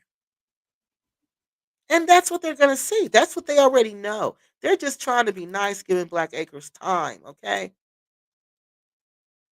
They're just trying to give Black Acres time. They're buying their time. I'm telling you this policy, okay? I'm reading it to you so you can hear it. So you know I'm not making this up. This is what our State Department is saying. But I bet they changed their last name to Usumbril to throw people off from finding out who. Yes, I'm sure they did. And I can't remember what their other last name was. I wonder if James knows it. I'm gonna have to look on that video. Yes, please. Okay, charging $50 to meet and for a meet and greet. See, this is what I'm saying. All right, so now we know the stage is set. There are a few people who came to the continent and were trying to use the bag strategy. Now they're online beg. Exactly. Online beg in places and spaces, and they need that money. Uh oh, Rick knows. Yeah, Rick knows it all. This Greek X, he sure does. Why is that? Chill Neil says, why is that we can't come together and build a community for us so that we can enjoy the Gambia, but at the same time have a support system so that we can look out for each other? That would be really nice if we could do that. But you have to get like minded people. And I was talking to my sister about that. She said, okay, Kiki, say you got some people together and you did just that. She said, I'm going to tell you right now, you're going to have an agent in there and you're going to have an op in there. You're going to have them two right in there off top, an agent and an op. And how long do you think it's going to last? How long before they undermine it? So the question, Chill Neil, is how do we keep the agents out and how do we keep the ops out? We have to vet the people. We have to interview the people. We'd have to do all that. We have to do background checks on the people. We'd have to do all of that. But I think it would be a good idea because Quasi had mentioned that Taft, Mr. Njai, he had even agreed to build like a city for us, like our own community, like the Indians have. I think the Indians have one there near the airport. You know, he had offered to do that, a smart city. All we have to do is get the money together. Just like we gave Black Acres, I don't know how many hundreds of thousands of dollars. We could have easily done that and had a Taft complex, hired people to work there, have a committee to run it, do background checks on this committee, do applications, hire these people for real, professional people to run it, pay them a salary to run it, and that way it would work. Hire people to work there. It has to be a business. It has to be. People have to be interviewed. People have to have the credentials to do this. It can't because we like each other or because we're the same skin color. No, no. Because then we're going to wind up with the agents and the ops and all those other people. No, it has to be that. And people have to pass background checks. Period. Just like here. Everywhere you move here, you got to put in an application for a background check. They don't just let anybody move into their housing. We have to be the same way. Everybody just can't come to our community. W.E.B. Du Bois said that everybody cannot go to Africa. They cannot. Only our brightest need to go. Because he said the other ones, they're going to do what we see what we see Black Acres doing, trying to exploit the people because they don't know any better, because they're ignorant. And they've been indoctrinated to this colonizer mindset. They've never developed themselves to grow any higher. So all they're going to do is what they know to attempt to colonize. So you can't just let everybody go to Africa. You cannot. And that's what's the problem. Everybody just going. Okay, did we answer all that? At the same time, we have to, yes, but we can do that, but it has to be like a corporate structure. Like Rick pretend like he was going to do. It has to be something like that, where we go and say, this is what we want to do. These are the leaders of the business. This is the corporate structure. This is the administrative team. This is what we're going to do. This is the management team. It has to go like that. Black folks hate background checks and weed tests. But you have to have that if you want people.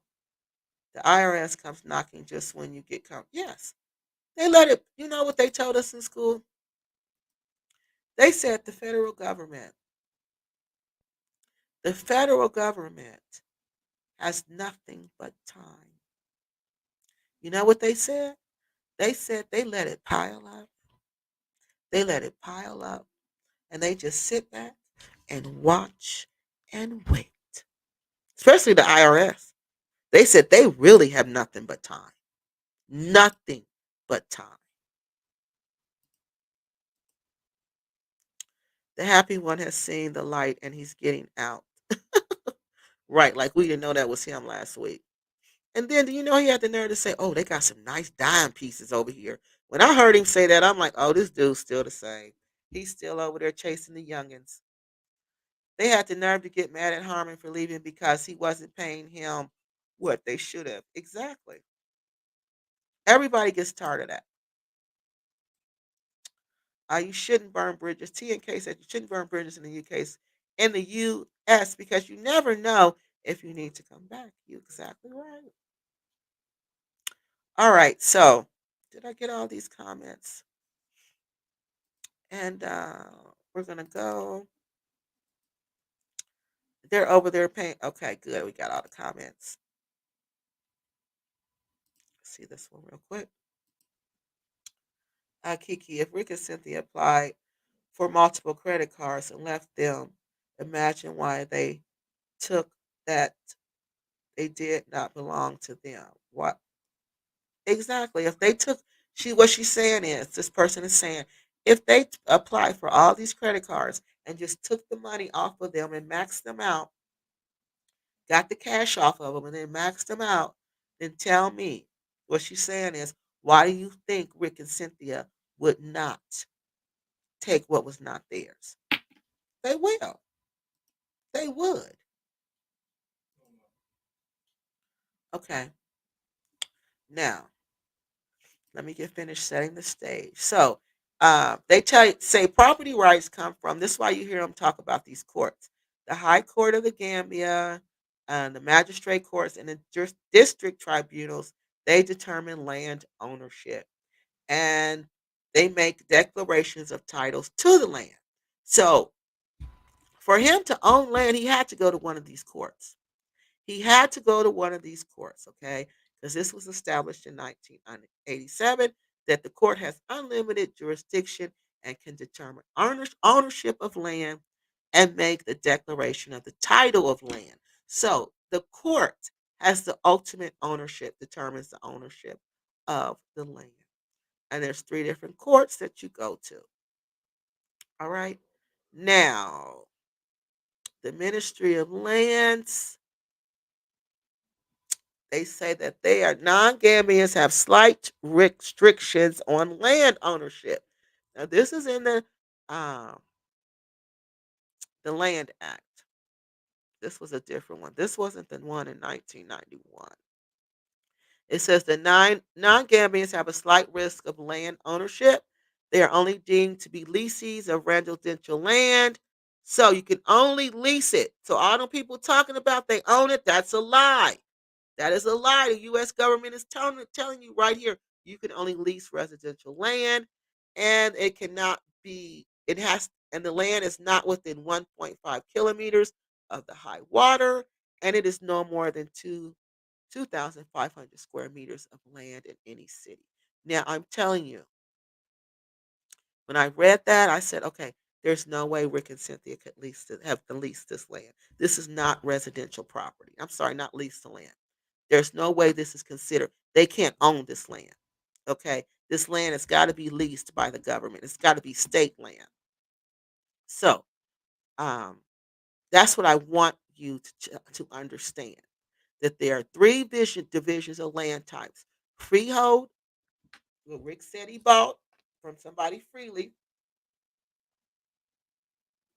customary tenure, where we own the land. That's what I thought it was. Well, we own the land, but we write you a little contract and we say that you own the land for a certain amount of time, but we're really just renting it to you.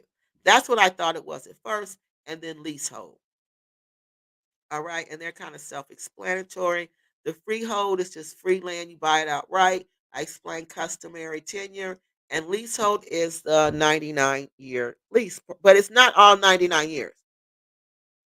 All right, it is. Don't think that it's for 99 years, because it is not.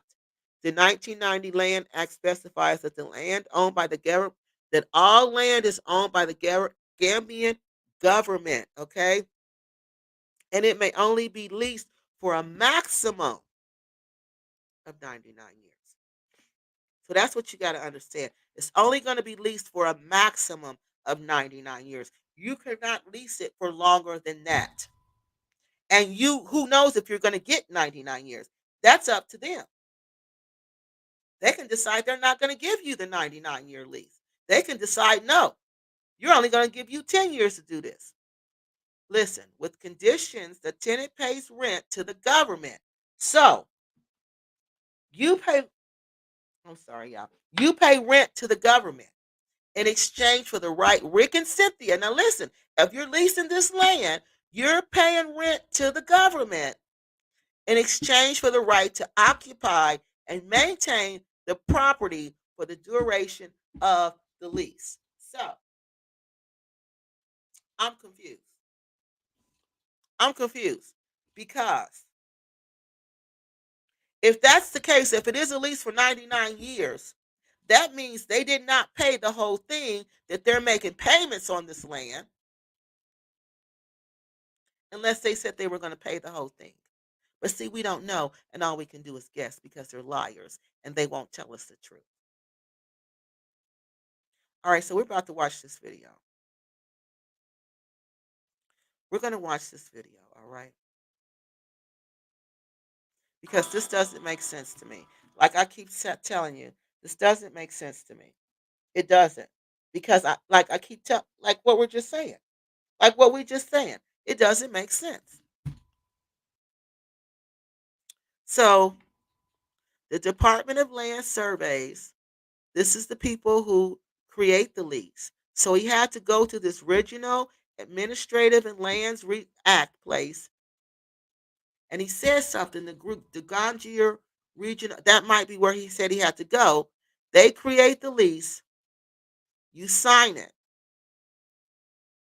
The central government receives the administrative. Oh, they receive the cost and the land transfer and the registration. And they saying the price of each property transfer varies according to the size of the parcel of land. Within 2 years after the lease starts, tenants, listen to this, y'all. Within 2 years after the lease started. So if they did a lease with this government for 99 years because they knew if they did just a residential one, they would only have 21 years. Okay. So they knew if they could get in and say this was going to be an investment property and this was going to bring business, that they would have a longer period of time. Now, listen to the rules of the 99 lease. Within 2 years after the lease starts. So after the lease started, with which was in 2000, I would say 2000 because that's when the other guy agreed to the um the transaction. So in 2000, we're going to say the lease started. They had to 2002, right? They had to 2002. They must begin construction on the property. So they had 2 years to start construction on this property. And they said if the requirements are not met, the state has the authority to seize the property and transfer it to another individual. So, do you understand what I'm saying? That's where the rush was. Let's get this up. Let's do this. Let's do that. That's why it was all a rush and a half done job because they knew that they had to show something to this government in 2 years. Remember the one house, the security house.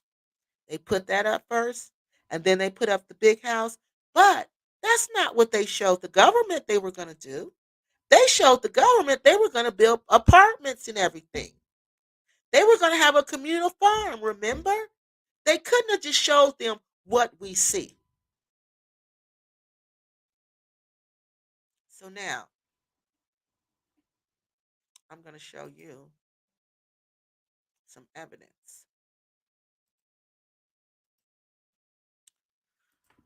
I'm sorry to the person said, can I make the show less than 3 hours? I'm sorry. I'm going to try, but who knows? I'm going to try my hardest. I promise, whoever you are. All right, I'm going to speed it up. Y'all got to listen closely because Rick is such a liar. He trips himself up. All right. All right, let me tell y'all what's going on here. Before this, let me give you some background.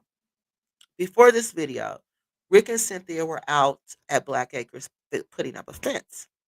So they're out there putting up a fence, and then this man acting like they're putting up a fence for YouTube and acting like they're doing it for the government because they know they have 2 years to get this up, to get this construction done. So this man approaches them and asks them, "What are you doing?" They say, "Well, we're putting up a fence on our land." The man says, "No, this is not your land." And Rick says, "Yes, it is." And then Rick goes back to the guys, and they're having this meeting to talk about what's going on. Family, this is how we buy land and bag in the Gambia.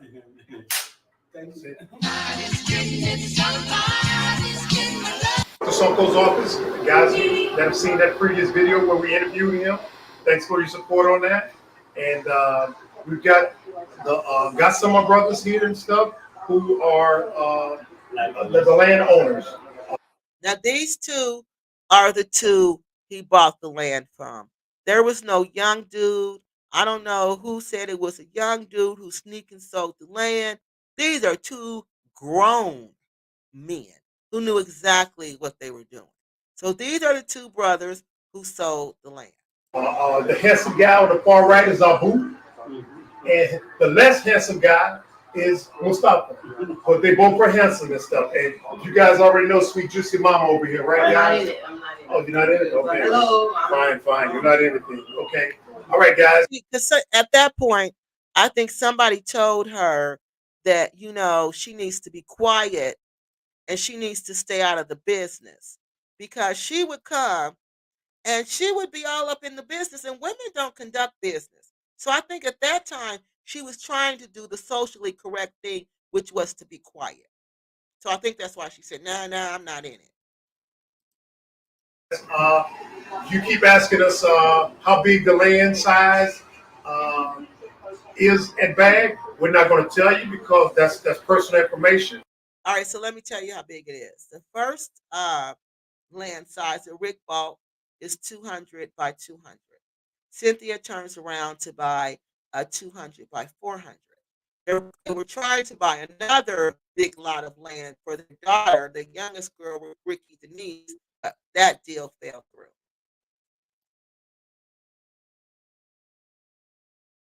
And you guys are asking how much we paid for it. Again, that's private information. We ain't gonna tell you that either and stuff. But what we wanted to do today was to show you how we are. They paid $1.5 million Dalasi, which is, I believe, 31,000, almost 31,000 US dollars for this land that they cannot build anything on. And we did not. They paid $6,000 of it, people. We paid the rest.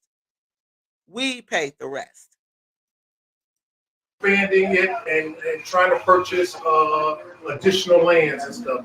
And you've seen the video where we went to the CRC where they were saying the government was going to take our land after 30 years. But see, that's what I'm saying. He knew about that. He knew. So if he knows in 2020, more people knew about this. Why they weren't telling us about this, I don't know. I have no clue. Because since I found out about this, I've been on this, trying to figure this out, trying to make this make sense, because this is devastating news. If this means what I think it means, and what it means is that these people, this 30-year one was something they were trying to amend the Constitution. It didn't pass. So when you don't amend the Constitution, the rules already on the book, those are the rules that apply. So this rule, 21-year rule, is still in effect, but he ain't telling us that. Additional lands and stuff. And you've seen the video where we went to the CRC where they were saying the government was going to take our land after 30 years. but that was just a draft. That's not finalized, and there's a lot of opposition to that. But we just play that ear by ear and stuff. So what we want to do today is basically talk about an additional land that we're purchasing to expand the bag and stuff, right? So we're not going to talk about sizes, and we're not going to talk about money. We're just going to kind of that's private information and stuff, okay? Um, Again, when you take public funds, you can't be private. You cannot. They don't go together. Private and public does not mix. If you want to be private, then you don't ask the public to fund your project. Now, uh, maybe you guys can kind of help us with the process. Now, let's just say we come into the Gambia. Now, we don't know you guys, but we find you guys from a reliable friend, which is Paul Sunko. So Paul Sunko says, hey, I know some people that are selling some land. And so he takes us to you guys. And so you guys kind of take us out there and you show us the land. All right, so that's how it happened. The dude is supposed to be his best for I'm gonna call him his bestie. Because the bestie says, hey Rick, I know somebody who's selling land.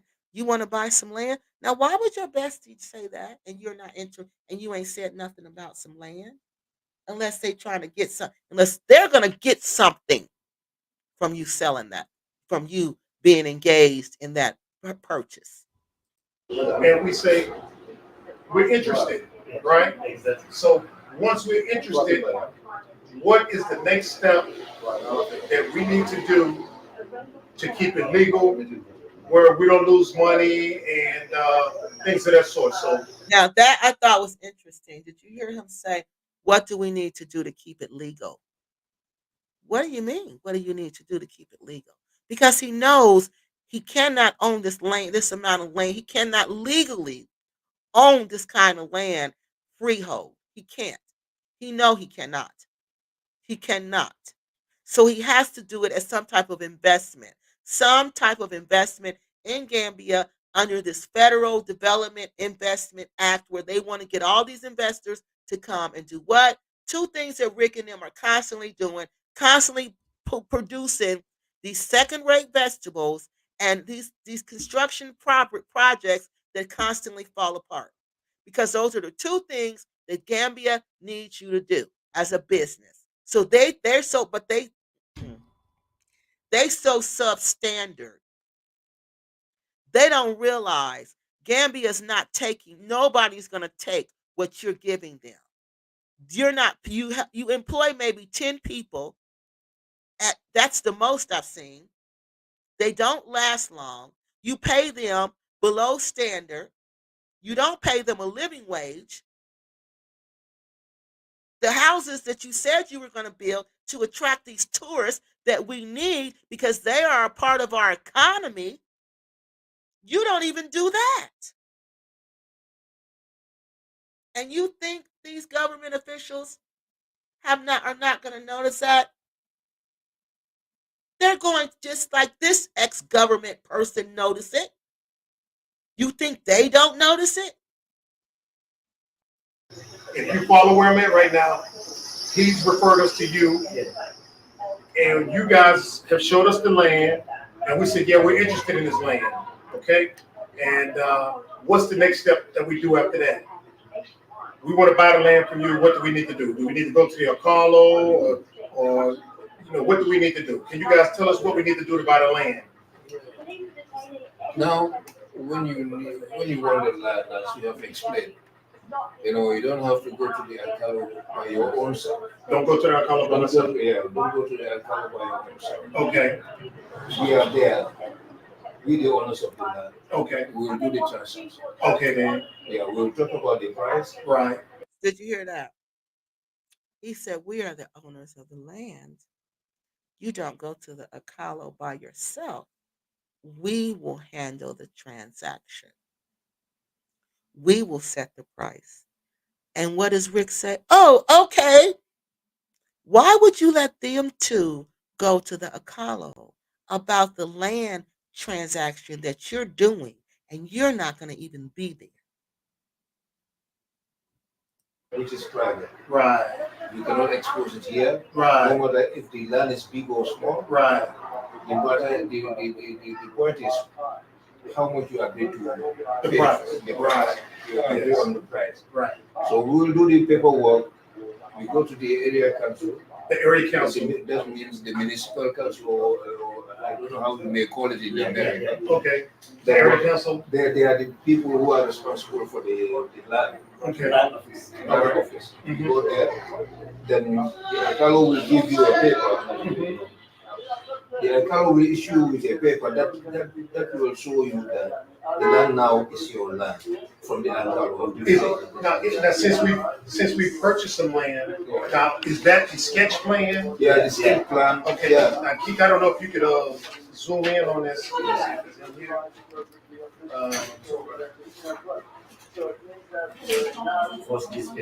Okay, right. Yeah. Keith, I don't know if you can zoom in. Now, again, guys, to try to keep you up to snuff because there's a little noise in the background, but this is the sketch plan. Yeah. Without this, you cannot own it. You cannot own a land. Can you get it? And your things cannot be put in the system. Right, now without this, Yes, what he said, now yes. without this, you cannot own the land and it cannot be put in the system. And basically, the sketch plan shows who the owners are, Yeah. which are Yeah. Abu Gasama, they're the owner. And it also is going to show them what you're doing with the land. You see, he has it sketched out, what he's doing. Something's here, something's here. This is all of the land that they're buying. That's what it's going to show. His plan. What are you doing with this land? It's more than what he's telling us. And they're going to highlight the areas that we're interested in buying Yeah. and stuff, right? Okay, can you take it from there? Then the physical planning officer will come and draw the map, Okay. sketch plan, and authenticate it to be official. Right, you come to the land. Yeah. Okay. Then you take it to the main office at the headquarters in Banjul. In Banjul. They'll start the paperwork. Okay. When you have the paperwork, you come and pay to us. Then we pay what we are supposed to pay at the bank. At the bank. Okay. Yes. All right. At the Eco Bank. Okay. So when you pay at the Eco Bank, then they will give you a receipt that this man have paid the bank. Now, is that this receipt right here? That's receipt. Okay, it says though. Yeah. I'm trying to hide the amounts, but it says basically the Bakama Area Council. Yeah. The Bakama Area Council, and it has a receipt number, Yeah. and it has a stamp on it that says land transfer. Yeah. Land transfer, okay? And that is what you Yeah, refer to. yeah. When the land is transferred to you, Right. then they will put you in the system. In the system. Anywhere you are, you can Google it and you see that this land belongs to you. Ah. Only you. Anywhere. In the Okay. Yeah. Gotcha. Yeah. Google Maps shows that you're the owner. Show you, yeah. Yeah. Oh, really? Yeah. Good. Yeah. Didn't know that. Then. Okay, so you guys are about to find out the Yeah. size. Then. Yeah. Okay, well, no problem. So Because now then it is yours. Right. You have Okay. okay. For the size. Okay, well, no problem. Yeah. So now, why do we keep hearing people say you have to go to the Akalo? If you don't go to the Akalo, it's not official. Those are confirmations. those are confirmation because the land is that particular Alcalo's village Okay, or then. his area Jurisdiction. Okay. jurisdiction. So Okay. he have to he will have to be put in the picture As a All right. witness, as a witness, and you have to know Okay, then. that this land is not it's not in chaos. Okay, It doesn't belong to any other person, or Okay. we didn't sell with the landowner. right, We didn't sell it to another person. right. Yeah, so Okay. yeah. Like that. So Yeah. that's why you go to the Akalo Yeah. for verification process. Alcalo is the head of the village. If you The don't head of the know. village, right. Yeah, the head of the village. But you don't have to Yeah. go to the Akalo. That's- We can come, you don't have to. You can go to the landowners Yeah. and you guys run around and do the paperwork Yeah. and go to the area Yeah. council. So y'all are operating on Yeah. behalf of the Akalo. Yeah. Okay, yeah, the gotcha. Alcalo need to be in the picture. The Akalo does need to be included. Yes. Okay. How the Alcalo is, because the land where the Alcalo is, Right. remember those that land belongs to is in the Alcalo's administrative area. Okay, gotcha. So now the Alcalo also have another stamp Okay, to verify all right. that land that they are selling to you Mm-hmm. belongs to that family who is selling it to you. Ah, okay, And when it is verification. sold to you, the Right, Alcalo knows that that land belongs to you now. So Right. any other person who comes, Later even in on. your absence, right, the Alcalo have a copy of the papers right. to tell them that this land belongs to you. Got you then. So the Okay. other family members cannot come again and try the land. Oh, I Because see the that. Alcalo have verified. And that's Okay. why he will also put his stamp there. You have The the Alcalo. Alcalo stamp. Ah, You've seen okay. it. So Right. when the Alcalo stamp is there, we have the area council stamp. We Mhm. have land office stamp. So Right. that means the whole government have agreed. Right. Okay. Okay, so your money is, it's not like you have been tricked now. Right. Trick. And, So- and here's the area. Area Alcalo stamp. Thank you. Yes. Can you see that? So So here's the Alcalo stamp right here wonderful.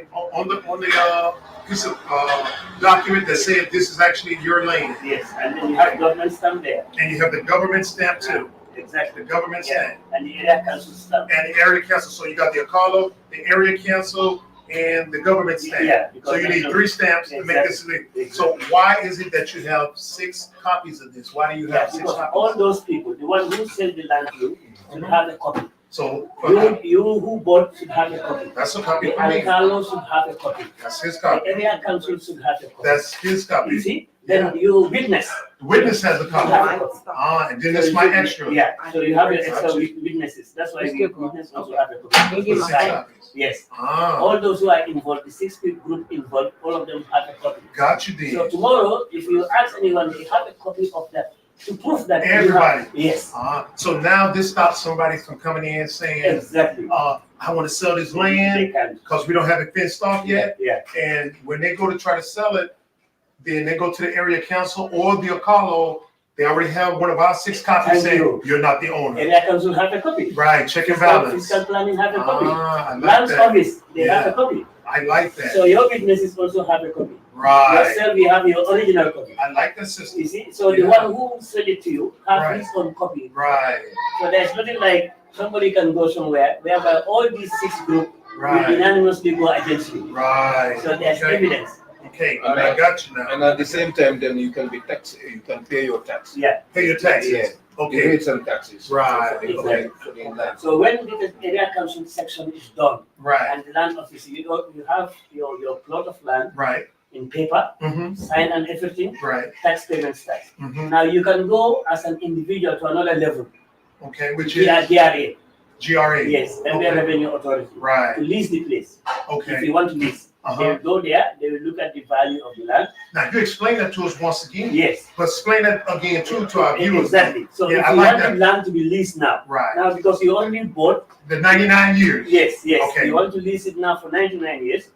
So he's saying, if I understand correctly, that since he Sign and everything. Right. this doesn't make sense to me though. He's saying since you own the land now, it's gonna be safer for you to go to the government and lease the land from them. Then how does that make sense, y'all? For you to own the land, then go back and lease the land from the government? You don't own the land then. Tax payment starts. Mm-hmm. Now you can go as an individual to another level. Okay, which is DRA, GRA. yes, Gambia Okay. Revenue Authority. Right. To lease the place. If Okay. you want to lease, they Uh-huh. will go there, they will look at the value of the land. Now you explain that to us once again, Yes, but explain that again too to our viewers. exactly. So Yeah, if I you like want that. the land to be leased now, Right. because you only bought, The 99 years. yes, Okay. you want to lease it now for 99 years. Oh. Now you cannot do No, that. but it's not. What is this? This is not. Remember, he doesn't determine how long you're going to lease the land for. The Gambian government determines how long you're going to lease the land for. So that's a lie. Everybody, they say the max is 99 years.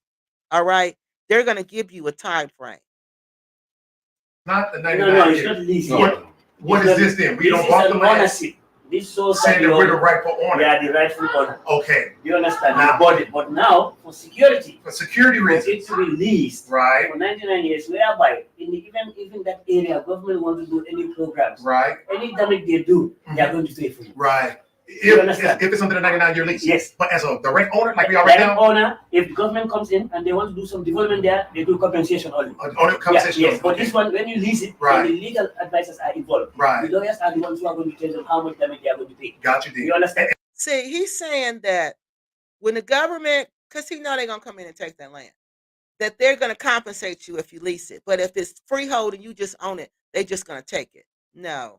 And explain that process to us about the leasing, So for the leasing also, since you have all these copies now, which means that we're the legal owners. you are the legal owner. Right. It shows the plot of the land, Right. where it is located, Right. who you bought it from, Right. and the government final stamp. Right. So now you take this to Gambia Revenue Authority. Take it to GRA. GRA. Right. At GRA, they will look at the size of the land and they put a value. Right. Conjure Revenue Authority. He takes the paper there, and then they're going to put a stamp on it because this is his little proposal.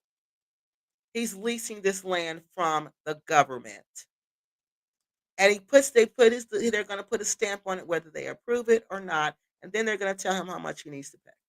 How much to pay? Okay. What we call capital gain. Capital gain. Yes. So Okay. capital gain have also two areas. Okay. One location. Right. Where is it located? Right. Price can go up according to where it is, either in the urban areas or in Okay. the provinces Right. or rural Understand. areas. Gotcha. Now, after that, also the size also Mhm. of the land can determine your capital gain. Right. Okay, they can look at also the amount of money you pay. Paid into it. Exactly. Okay. Now tell our viewers, because we want you to talk to these people that are coming here Yeah, behind us. so the amount of money paid, GRA have what we call a rating system for that. Okay. Then they will charge according to the rating system Right. based on one your location, Right. size, and the amount paid. Right. And then when you pay that GRA capital gain, Right. when that is paid, they give you a receipt.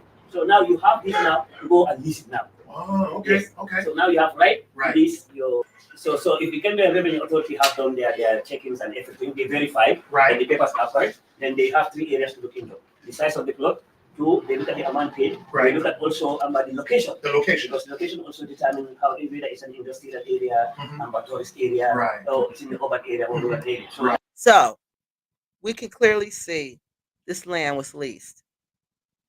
This land was leased. It sounds like the two brothers, it was their land, customary land. Okay? It's our land. We're going to sell it to you. Rick says once they sold it to him, it becomes freehold land. But a foreigner cannot own land like that. They cannot own that much land. Okay? They can't, and they also cannot own undeveloped, non-residential land. All right? I'm not sure what that region is zoned as, that communal village area where the rice was grown. But it doesn't seem like it was residential land because it was a rice field. So I'm not sure how the zoning commission is zoning that. If they're zoning that area as a business, as residential land, or non-residential land. Because you can't own that much land. You can't own undeveloped non-residential. You can't even lease that much land because you definitely are not owning it. And it cannot be leased. Okay. It says right here in the State Lands Act, undeveloped non-residential lands cannot be leased or assigned to foreigners. So I'm so confused about this. The land is not supposed to exalt. So for okay, 2,500 square meters, you cannot exceed that. You cannot live. You cannot live on undeveloped or purchase undeveloped non-residential land. Undeveloped land means what Black Acres was when they went out there. Non-residential, I'm assuming that's non-residential because there was no housing ever out there. Villagers weren't living there, they were working there, they were growing rice there because it was a flood zone. It says clearly here this land cannot be leased and it cannot be assigned to foreigners. So, people, please tell me how in the world is Rick claiming he owns Black Acres of the Gambia? I'm totally confused because it says it cannot be leased and it cannot be assigned to foreigners. So, the only way he's doing this is if he's renting this land from these two brothers. And it's the customary tenure thing, but either way, it's still a lease for a period of time. So we're going to stop with that one, and then I'm going to take your questions, and then we're going to go to the next one. So if you guys can figure out what he's doing, please let me know because I've been racking my brain for days. Miss Greek says, Kiki, when you went out there, what was my first impression was Cynthia was not a very nice person because the way she looked at me was really nasty. But I was just so happy to be there. I just ignored it. And she saw how happy I was. And then she thought, oh, this is a nice lady. And then she just started talking to me. But my first impression is that she was not very friendly to females. That was my first impression. But then we got past that, and I thought, okay, maybe that's just her.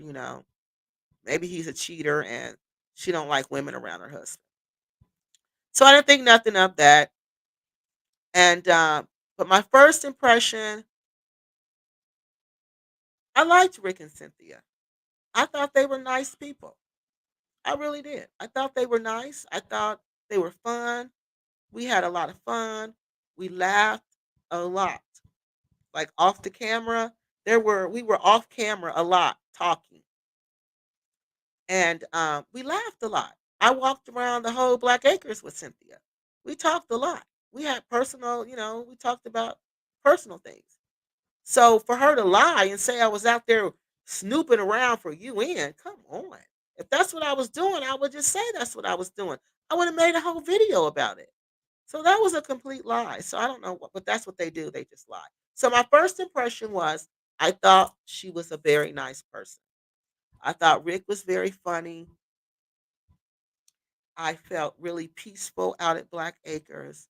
But like I said, I felt peaceful and I felt sad at the same time. And when it was time to go, I felt like there was some type of spirit there that didn't want you to leave. It was a lonely, like, don't leave. That was the energy. Don't leave, stay. And remember, I told you we lost the keys, and Cynthia told me that that happens all the time. And I'm like, what? And that's when I knew for sure there was a spirit out there that didn't want people to leave. It was a lonely spirit and it didn't want people to leave. So that was my impression.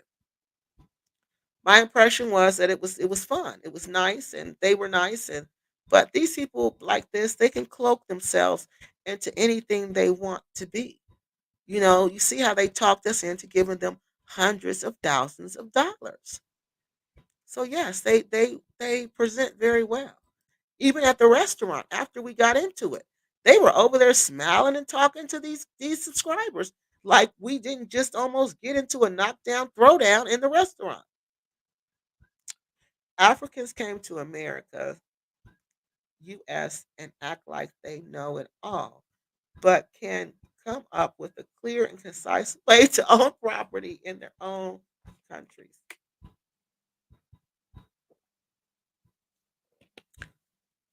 They came up with a clear and concise way to own property in the Gambia. They sure did. These kids better get away from there ASAP or they'll waste their lives and have no, it's already too late. It's already too late. Yeah, it's already too late. They've been there 8 years. They've had purchased that land 18, so it's been 18, 5 years. They got 15 more to go. If they get that long, because remember, this is when the government comes out and checks on you. Okay. They have free access to the land. The government can come out anytime they want to. All right. And they're going to come and look and see that you're doing what you said you were doing. And if you're not, they can terminate the lease at any given time. Any given time. Lady London says, did Rick cheat on her then? Why does she feel insecure? I think so. I think, and that's why, Lady London, I made it a point to be really nice to Cynthia. And I gave her a really nice purse. I mean, I wanted this bag so bad because I love designer bags. That's my secret addiction. Dooney and Burke and Coach bags are my favorite.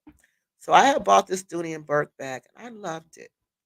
And I knew Cynthia needed a purse because I seen on the show her purse was just always raggedy and old and she never had nothing nice. It looked like she never had nothing new and nothing nice. And I just wanted to give her something nice. So I gave her my Dooney and Burke bag, okay? Because I felt like this woman never had nothing nice. She don't never get nothing nice. She never get nothing new. So I just felt pity for her as a woman to another woman, and that's why I would make sure I was nice to her. That was why I made sure, I spent time talk. I didn't talk to Rick that much. I spent my time talking to her because I didn't want her to think anything, like that about me. So for women, when I find women are like that, that usually means that man has cheated on them in the past. Now, again, I don't know. That's just my opinion. I don't know. Then they always want something for nothing. Yes, they do. Rick and Cynthia got scammed and they just haven't realized it yet. These brothers took them from that swampland. Eventually, they will be landless. They know it. I think they've realized it. I think they've realized it, but I think they realize there's nothing they can do now. All their money is gone. Got my you are serious says got my popcorn for the blockbuster event. The great clog up sharing Rick's unfiltered drip system. Yeah, yes. So there's no way they could own anything. Why they continually lie to us and tell us they own all this land? Why they continually come to us and make it seem like they are not leasing this land and they're not going to be impacted by any of these rules is a lie. It is a complete lie. And I just looked up was Black Acres, not Black Acres, was commercial farmland, was communal land, commercial farmland. And you're not going to believe what I found. There are other businesses out there like Black Acres. There's this place called Our Farm, which is a community farm. There's a place called Roots Project in the Gambia. There's a place called Corn Africa Limited. There's a place called Farm Fresh. That's too many in Little Gambia. That's too many. This is way too many of the same thing. Our farmers is doing the same thing they're doing. The same thing. Let me show you. I didn't even know there were other ones out there. Yes, our farm is the same as Black Acres, except they didn't promise housing. Black Acres promised housing.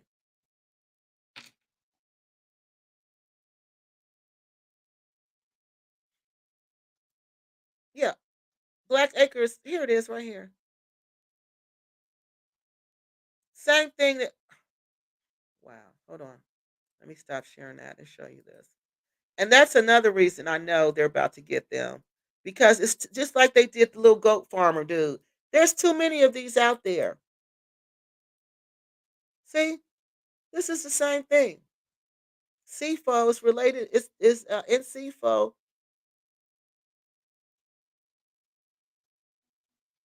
building layout was not designed with it. Oh, I guess they building too, honey. Look at this. Oh, this is for the animals. See, but they're really doing it. They're really doing this. Okay, this is their team. Some doctor. Let's look at the pictures.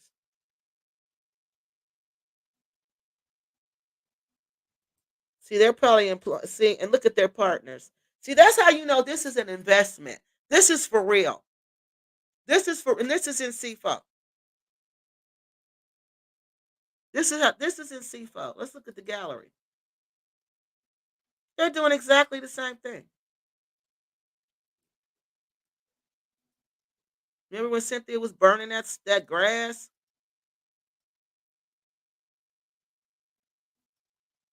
Yeah, this is it. This is their little place,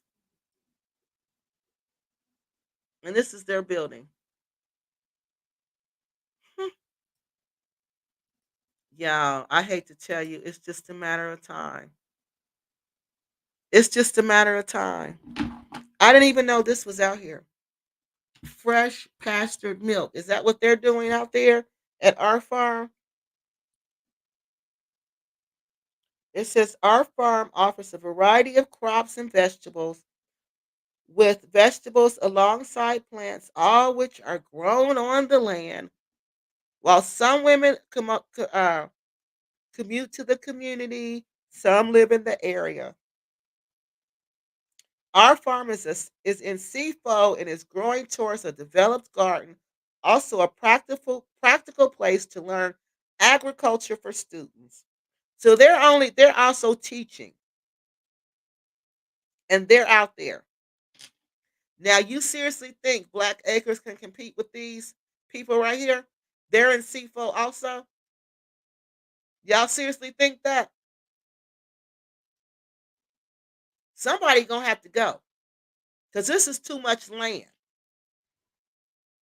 So that's our farm in CFO. Then there's another one called the Roots Project. Why they never tell us about this?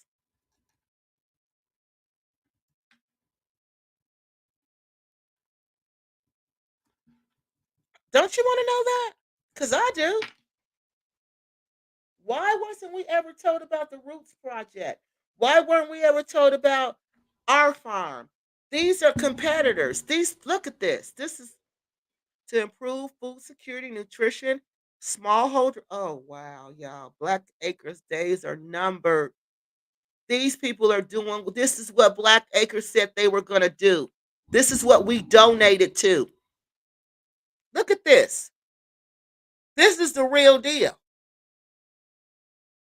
Look, got a tractor and everything. Look, runoff control with dikes. Look, haven't done none of that. New tribunal irrigation systems. Wow. Rice cultivation. Wow. It's proactive. Oh, wow. These people are located right near Black Acres of the Gambia. Black Acres of the Gambia knows. The other two are in Baku. These two are in the are right there with Rick and Cynthia. Wow. Look. Look at their vegetables. This is CFO. So something Rick and Cynthia are not doing right. Wow. So these are their competitors. They never told us there were other people out.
I'm sorry.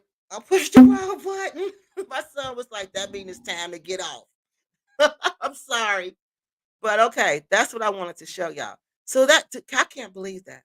Y'all, there's two more doing this. They're doing what they're really supposed to do. Rick and Cynthia never told us that. James he used to have a snail farm. I don't know what happened to it. I have no clue what happened to it. If the kids in Baku, they're, oh, don't say that. Don't say that. Uh, all these others have fundings. Yes. See, sponsorship, investment backing. Yes. These loads of them now, there's loads of them now in the Gambia. Some are Gambian owned, some are, yes. That's why I said Black Acres days are numbered. They know Black Acres is playing games. They just seriously playing games. Somebody commented and said, you need investors to do what Black Acres claim that they're going to do. You can't do this by yourself. Hey, Empath of London, you can't do this type of stuff by yourself. They've been playing a game with us all this time just to get the money. Get the money.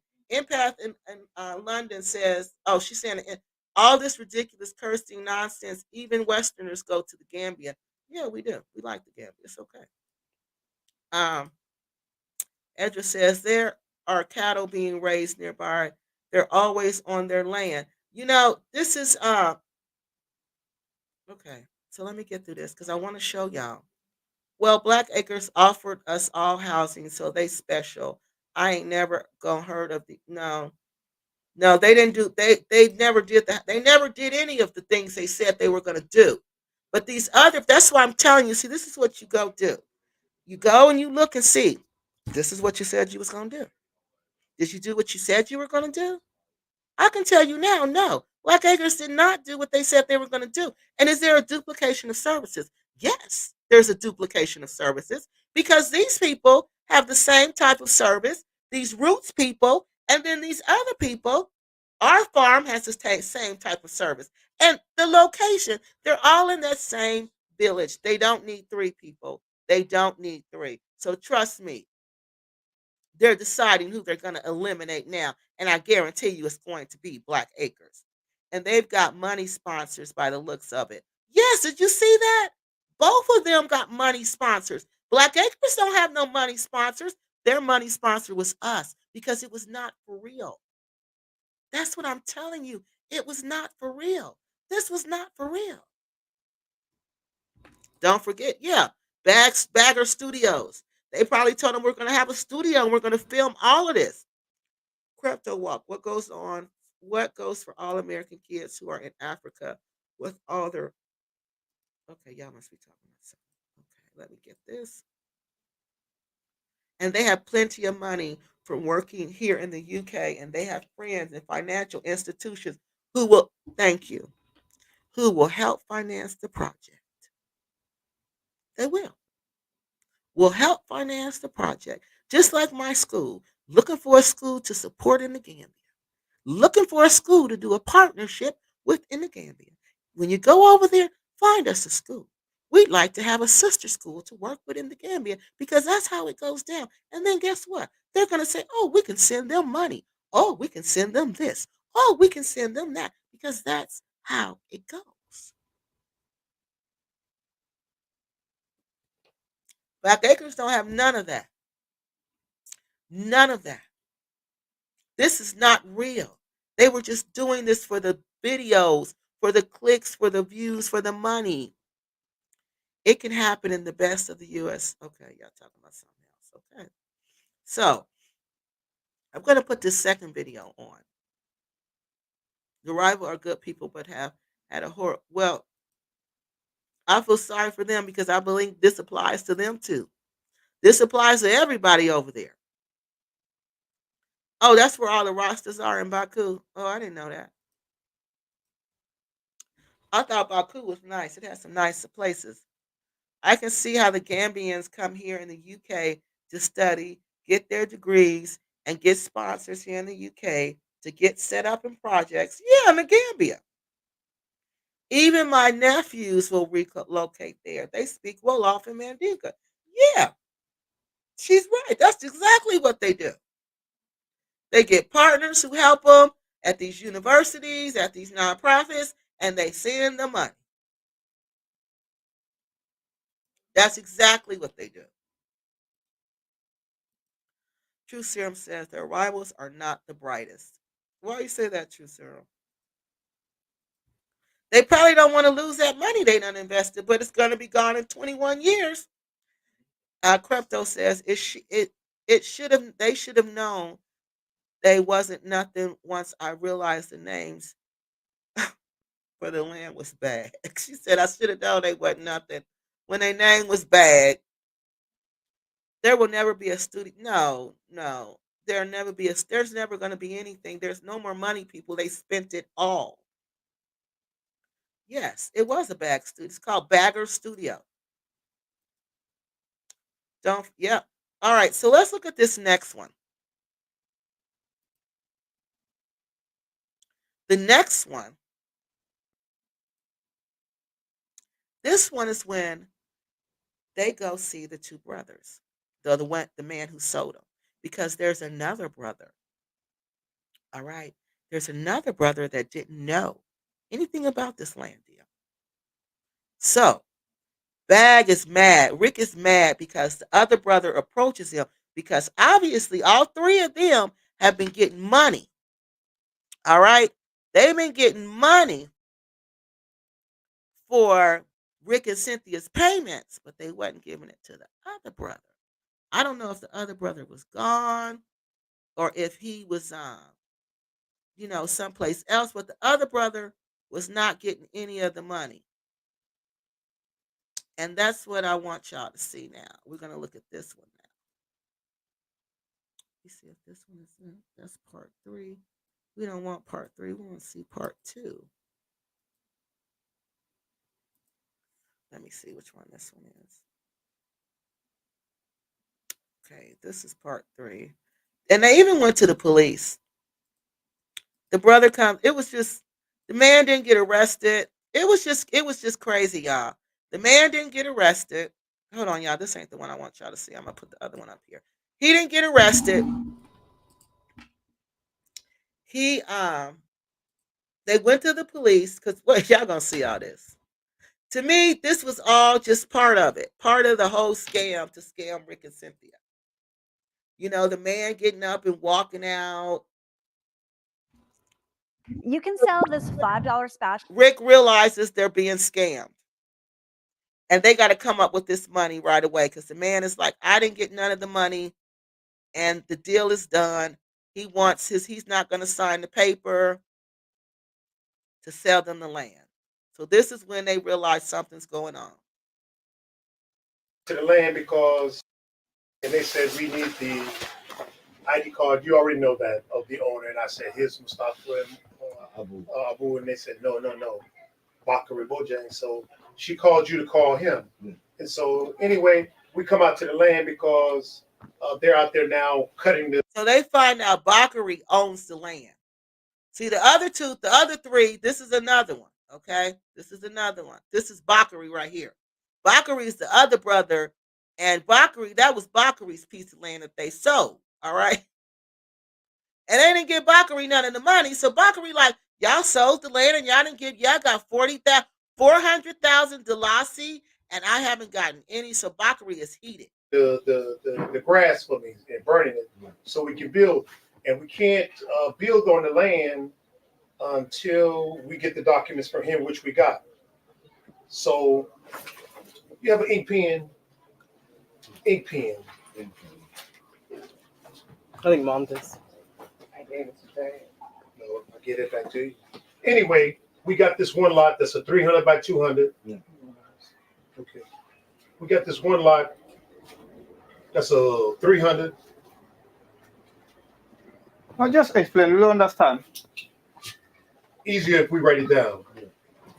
300 by 200. Yeah. And there's another one that connects to it. Yeah. We said we don't want it somewhere different. Yeah. We want it connecting so we could control it better. Exactly. Yeah. And so, we went to America, we come back, and finally you came out there, you measured it. Yeah.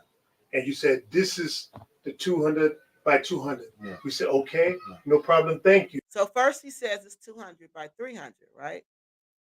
We heard that. Then he says, after they measured it, it's 200 by 200. Yeah. So we go, and so now we trying to move to the land. Yeah. And so we was out there doing this right here. Yeah. Then Mr. Bakari walks up and says, how are you? We're like, hello, how are you? Who are you? Yeah. He said, I'm the owner. Yeah. We said, we don't know you. We know Mustafa and Abu. Yeah. He said, no, I'm the owner. Yeah. And he said, well, what are you doing? I said, I'm putting a fence around our land. Yeah. He said, that land down there, it's not for sale. Yeah. I said, wait a minute. We pay 200,000 right here. Mm-hmm. Then we pay 400,000, 600,000 for some land that costs 1.5 million. Yeah. Right? He said, I don't see this. So there you have it right there. That's how much they paid for Black Acres, right out of Rick's mouth. They paid 200,000 Dalasi. Then they paid 400,000 Dalasi. They still owed 900,000 Dalasi. The total price of the land was 1.5 million Dalasi. And I think what Rick was saying, now that I think he was describing both of the lands. Okay. But 2 point, the first one was the first plot and then the second plot. So he paid 200,000 for one, 400,000 for the other, but they still owed 900,000. Delassie, they paid 1 point. Well, we paid the rest. The total price of Black Acres of the Gambia was 1.5 million. This money, I say, we give to you. Here's the receipt. So I said, I don't know what's going on. So I said, do we need to go to the police? Because he said the money's gone. He said the money's gone. So I said, well, do I need to go to the police to get my money back? Sonko says no. Once we give you the rest of the money in June, you get his signature, it's finished. Is that not so? Or now this is June of 2000.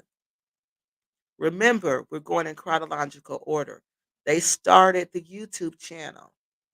All right. When they started the YouTube channel in March of 2000. All right. They had to get this money ASAP. Let me make sure my dates is right. what's going on? Okay, you know, the things, we are family members here. Listen me carefully. I'm the seller. Anything, when they want to sell it, Yeah. I'm the one who they contact me, I sell it. Mm-hmm. Abu, we are the same family. Abu father and my father, they are the same mother and father. Right. Peter. Sonko is Abu uncle. Right. So we are the same family. Mm-hmm. And this Bakari also, we are family. Not so name, but we are family here. Okay. Since Abu came and asked me about land here and you people, you remember last time we went for that all the first place over there. The day we came until your wife, I don't know, father or mother died in America, Right. and then came. Right.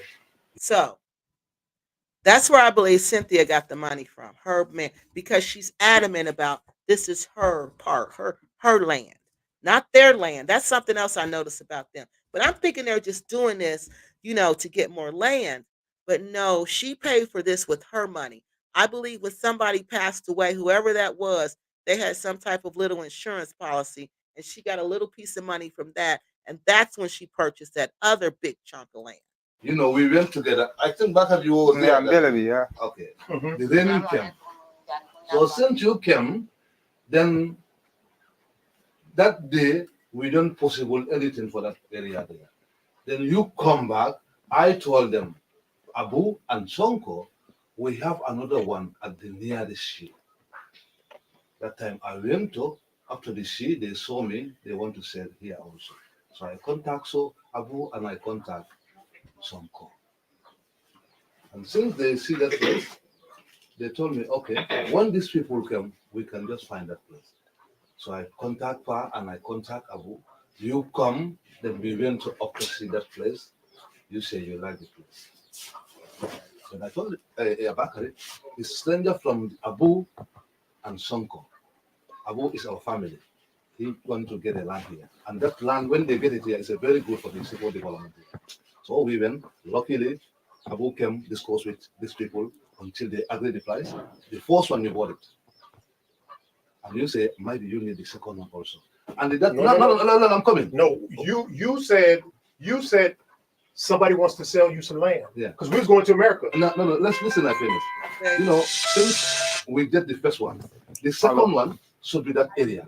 Close, touching. No, I mean, we are just thinking, I would my maybe American if you have guys, another site also, if you want to buy 200. You know, we arrange that place there. Yeah. But later on, you came, you say you don't like little to time have I'll that area there. Over there. We talk about this one. Yeah, you talk about, you like only this. Yeah, this one here. We didn't like this one. Yeah, you don't like this one. Yeah. You like only this area here. Close, touching. Yeah. Yeah. And we went, then we discussed back, Abu came here, me and Abu, we went with Bakari and Salil. We discussed another one. Right. We take a measurement until they make the Alcalo transfer already. And Abu promised these people, you are coming to buy the next one, so then you can just close it with this one here. Right. Okay. You say you don't like this side. No, we don't like this side. Yeah, this thing can close here. Right. Then I went there with Charlie. We take a measurement already. Since we take a measurement, then we start to make the papers work. And we are waiting you people. Right. Since you people went to America, Right. come back. And one day Abu called me, told me, Sonko called me, he told me these people are came back. Right. We made it back. Yeah. I said, okay. That money is true. Abu didn't give it to this family. Abu was waiting until the money branch came. He just come and contact these people. He give them money, get the paperwork from them, give it to you people get your land. No. That ain't the way it worked the first time. You came in, you had the paperwork finished. It's normal. The first one is finished. Right. The second one, we cannot get the paper from these people until the branch money you have it is all finished. Okay. We can come They on. want the not so. He wants the paperwork before they pay the amount, the balance. This dude sounds like this dude right here. Correct me if I'm wrong. That this dude right here that's doing all the talking that approached him about the land, told him, "Oh, you can get the paperwork before you make the payment for you, but the land is paid off, and just keep making the payments." But the other brother came. He sounded like he the nephew, because he said they was the uncles.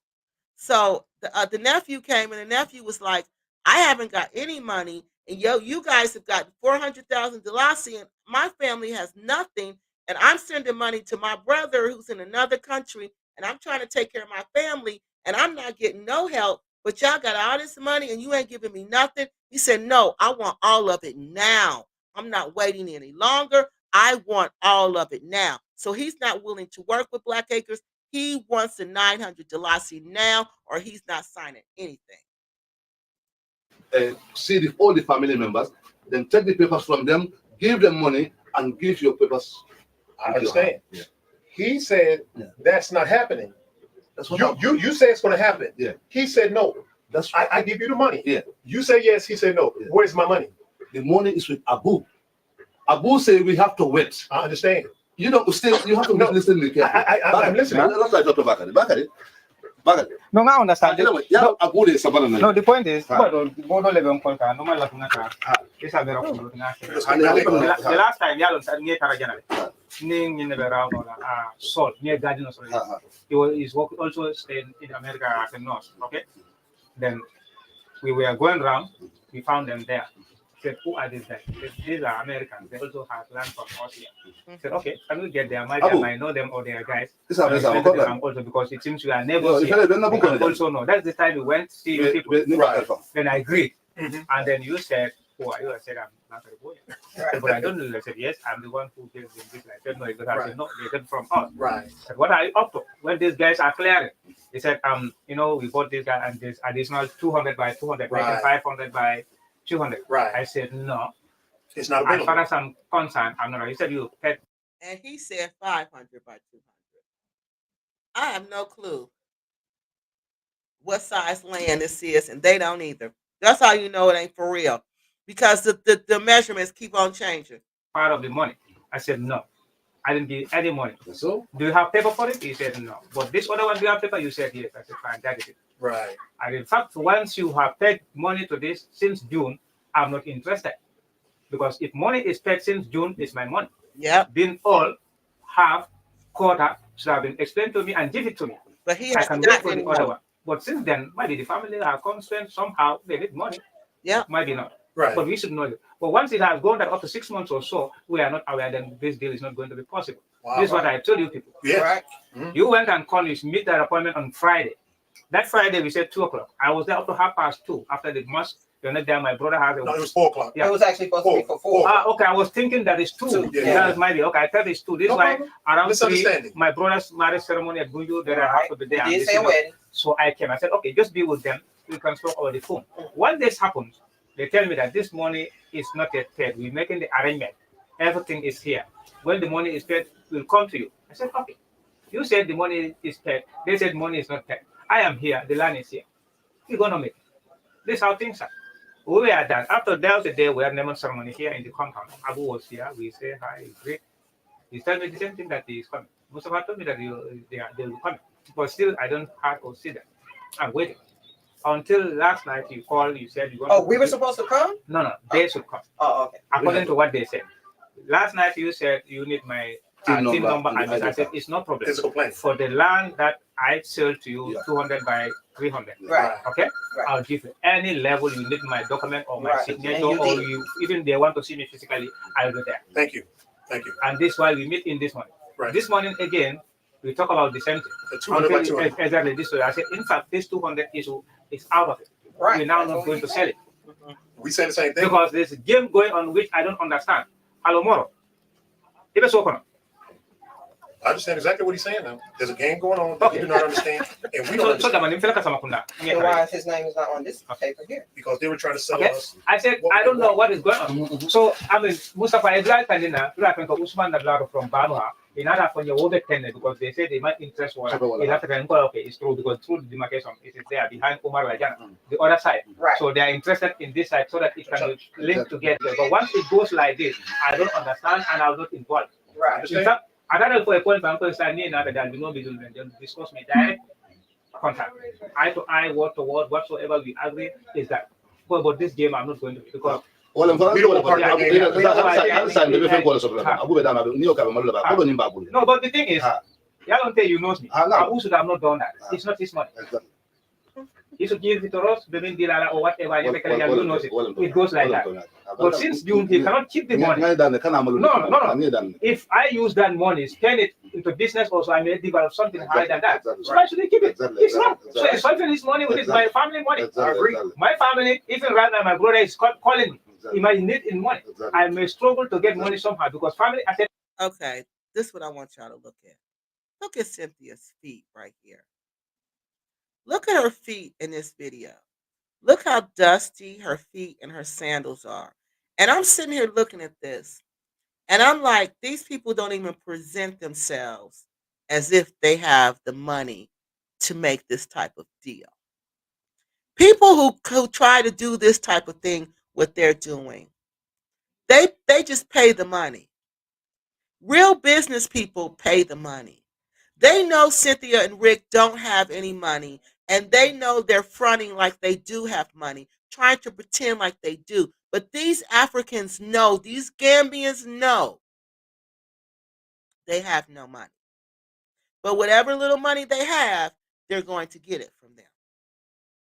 Because Rick and Cynthia want to willingly give it to them. So what are they going to do? Of course they're going to take it.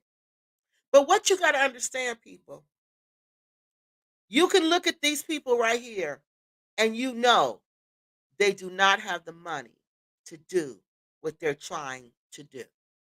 They don't. Because the fact that they have to do a payment plan tells it all. The Arabs don't do a payment plan. They put the money down. The Chinese don't do a payment plan. They pay up front. The African man, with the big African businessman, he doesn't do payments. He pays the money up front.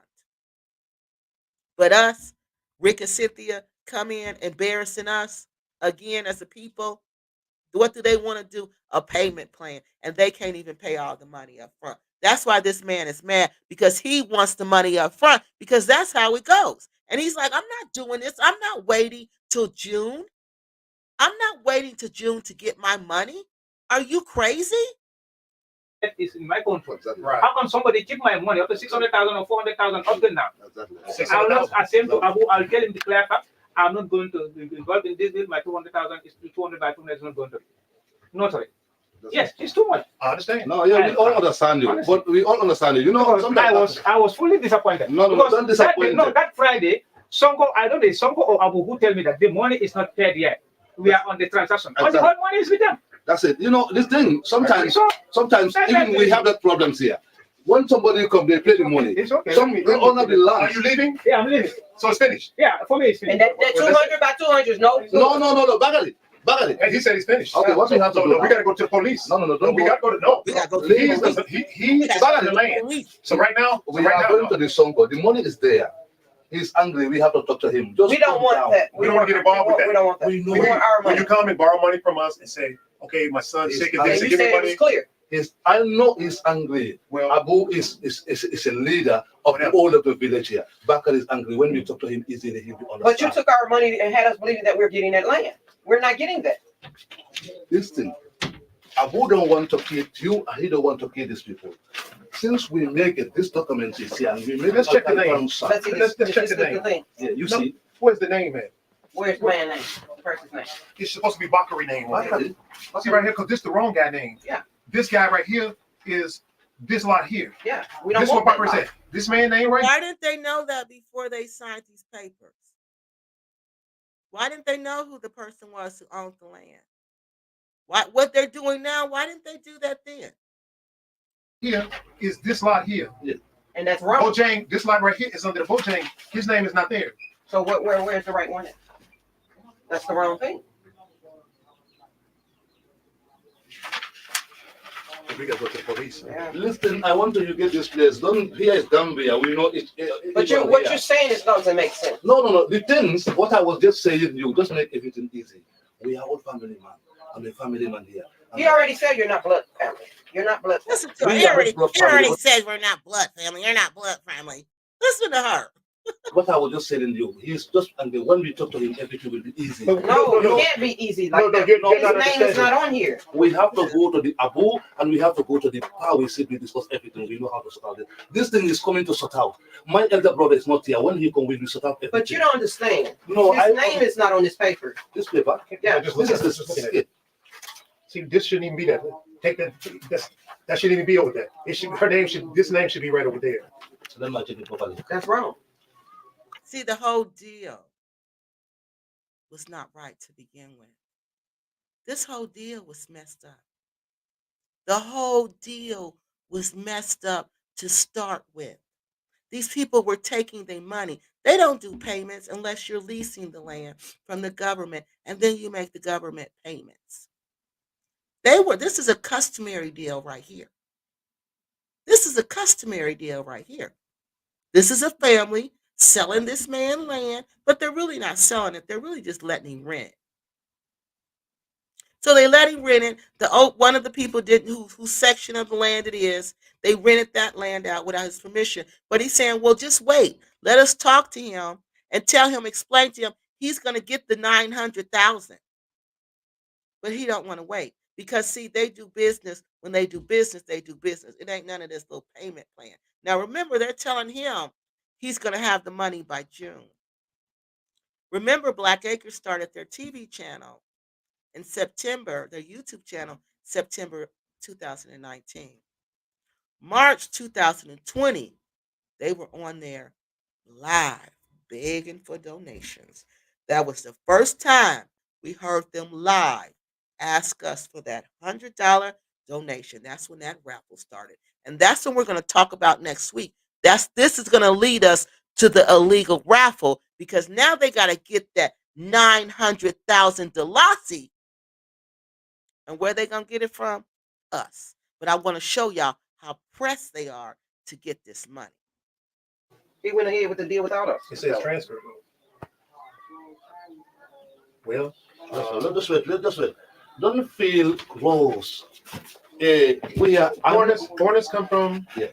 abroad, and we come to buy money in the Gambia. Yeah. Everybody, not everybody, a lot of people are losing money. Yeah.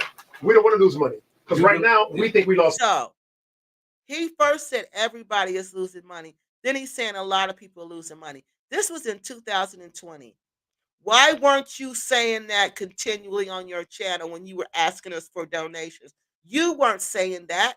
When you give your consultations, Rick Usamburo, you don't tell people that they're constantly losing money over here in the Gambia. You encourage us to come to the Gambia because when I was there, you people encouraged me.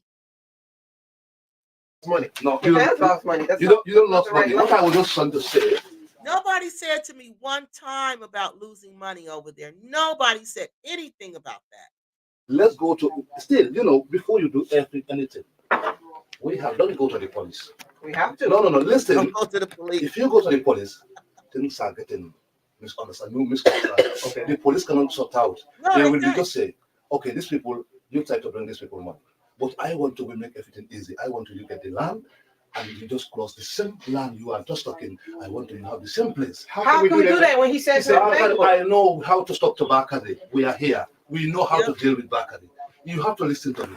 Bakari is angry how Abu got the money up to now. I understand and Abu don't want to give you half money. and until Abu respect himself. See, All he the kept the money from Abu. The man, Abu, kept the money from Bakari. Abu kept all the money.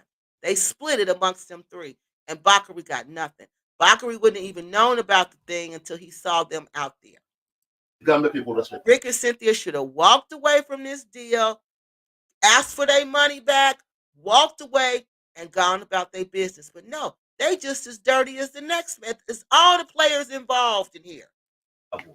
His father is the talk of everything here. So everybody respect Abu. Abu say, I cannot give this half money. And we agree the price. That's why even he don't want that day you snap even this thing.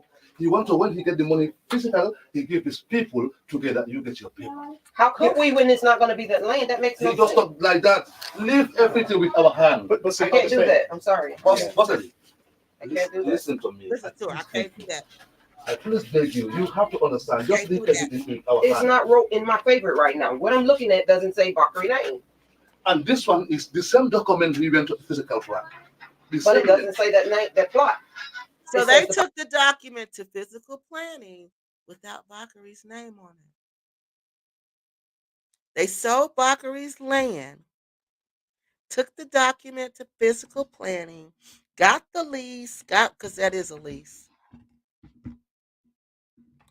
without Bakari's name on it. How could you do that? How can you sell somebody's land and it's not, their name is not even on it? And even though these people knew, they were so greedy because they thought they were getting all of this land for this cheap price, and we were giving them the hundreds and thousands of dollars. They didn't care. They kept Oh, it we don't going. know. What's get on in the data? Come and tell you, you are laughing for more. Instant, come. I'm just standing out here. Yeah, just come, don't go. I'm not going. I'm just. I standing know, out here. just come in. Abu was arranging. Just when you finish this thing, he give all the money together with Bakari. But see, you don't. I understand what you're saying. Yeah. Because you keep saying it over and over. Yeah. Understand what I'm saying. Yeah. We're not going to give any more money out. No. Now what we have to do now?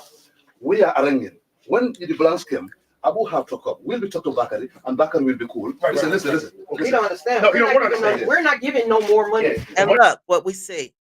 The bottle. This bottle was in so many videos, and we still do not know what is in this bottle.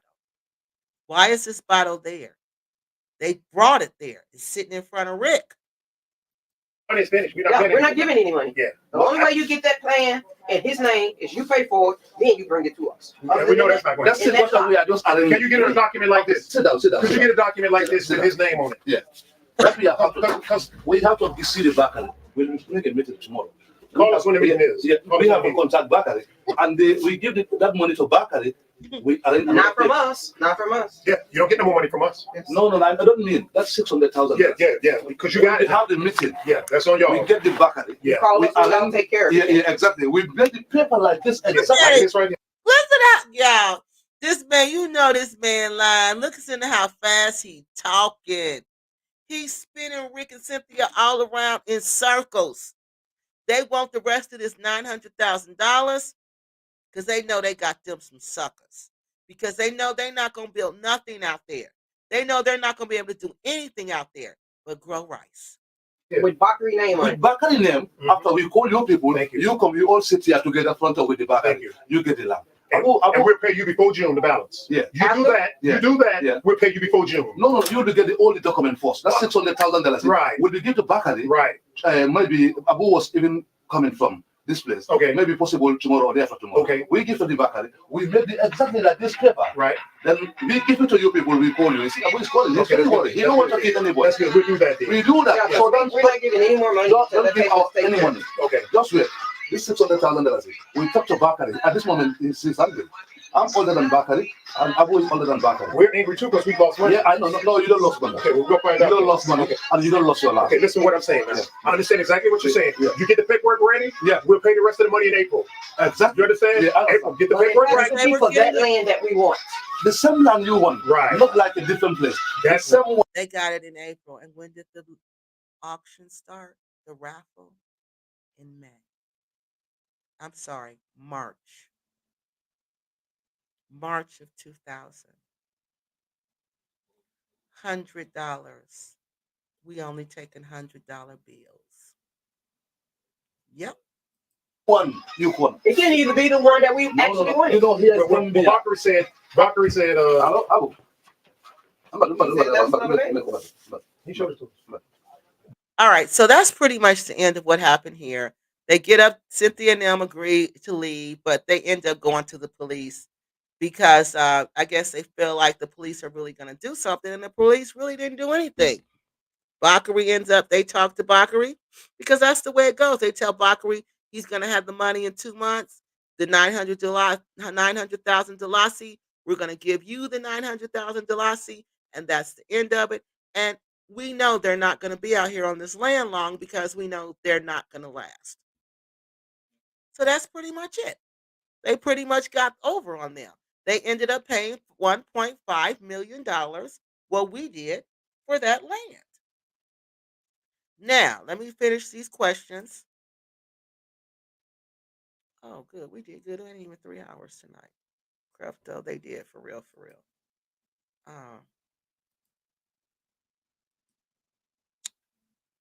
Creek.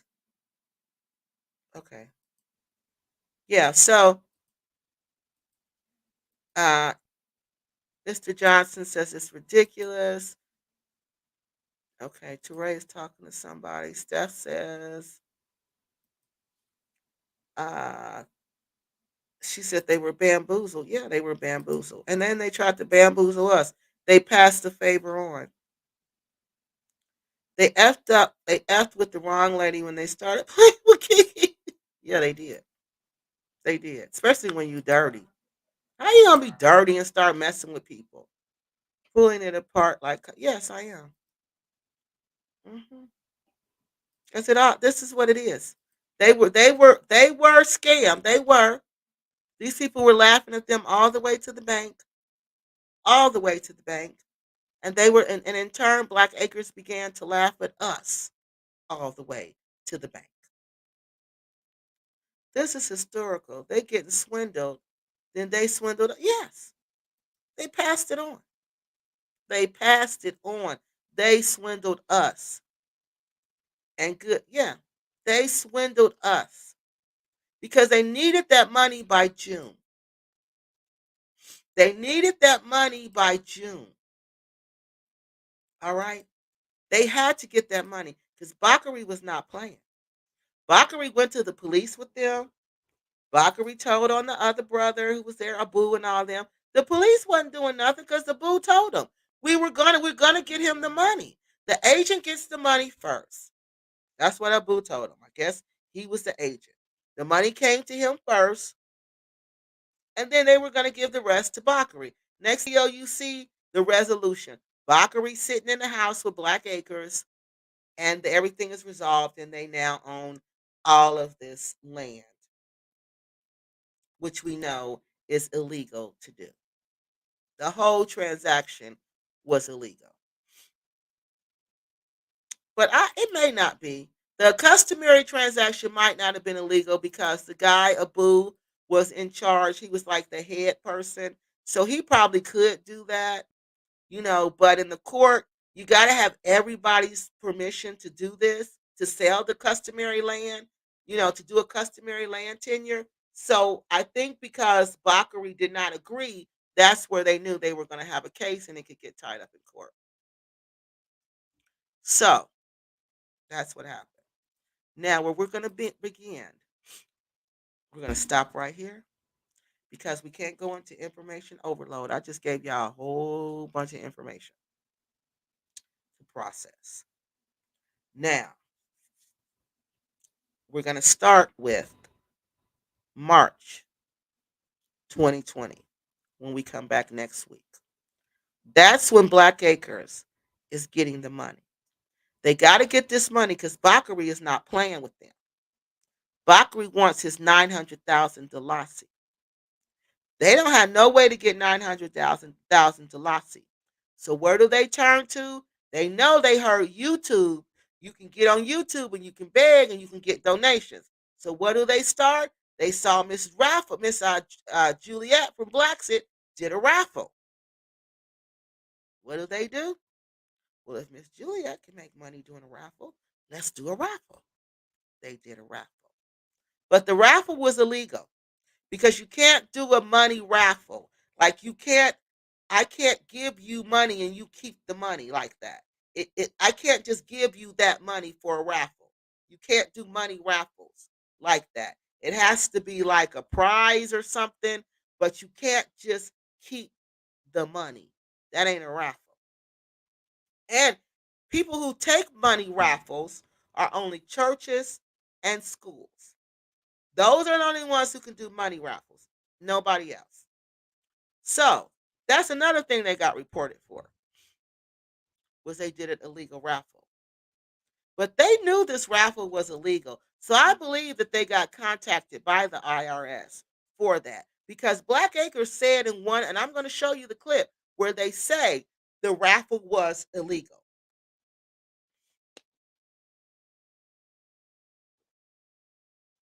So they are fully aware that that raffle was illegal. But they don't care because they need the money. They got to pay Bakari this money.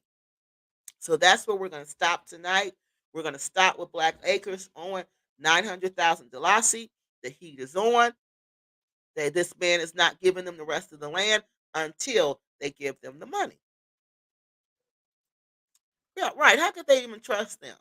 How could they even try after all that? But that's how they think.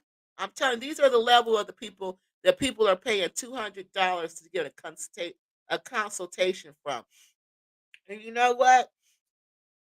Another way you know they weren't really investors because the government requires American business people to not enter in any business deal in the Gambia without an attorney. You have to have an attorney.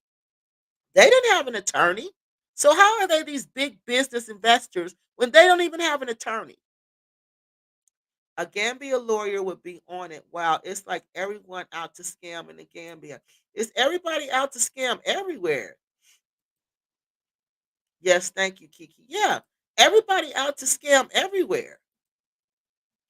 Clear bottles only. Yes. Did you see that with clear liquid in it? What is that all about? What is that clear liquid in that bottle that they have all the time? Hey, Steph. Steph says, thanks, Kiki, for breaking it down. For breaking bag down like a fraction.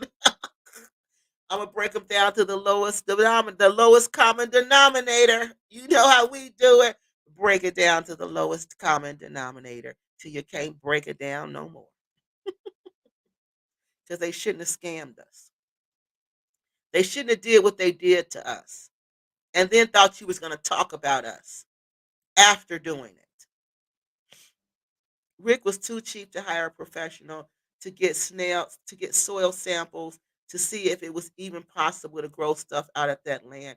He's Wiley the Coyote. Yep, yep.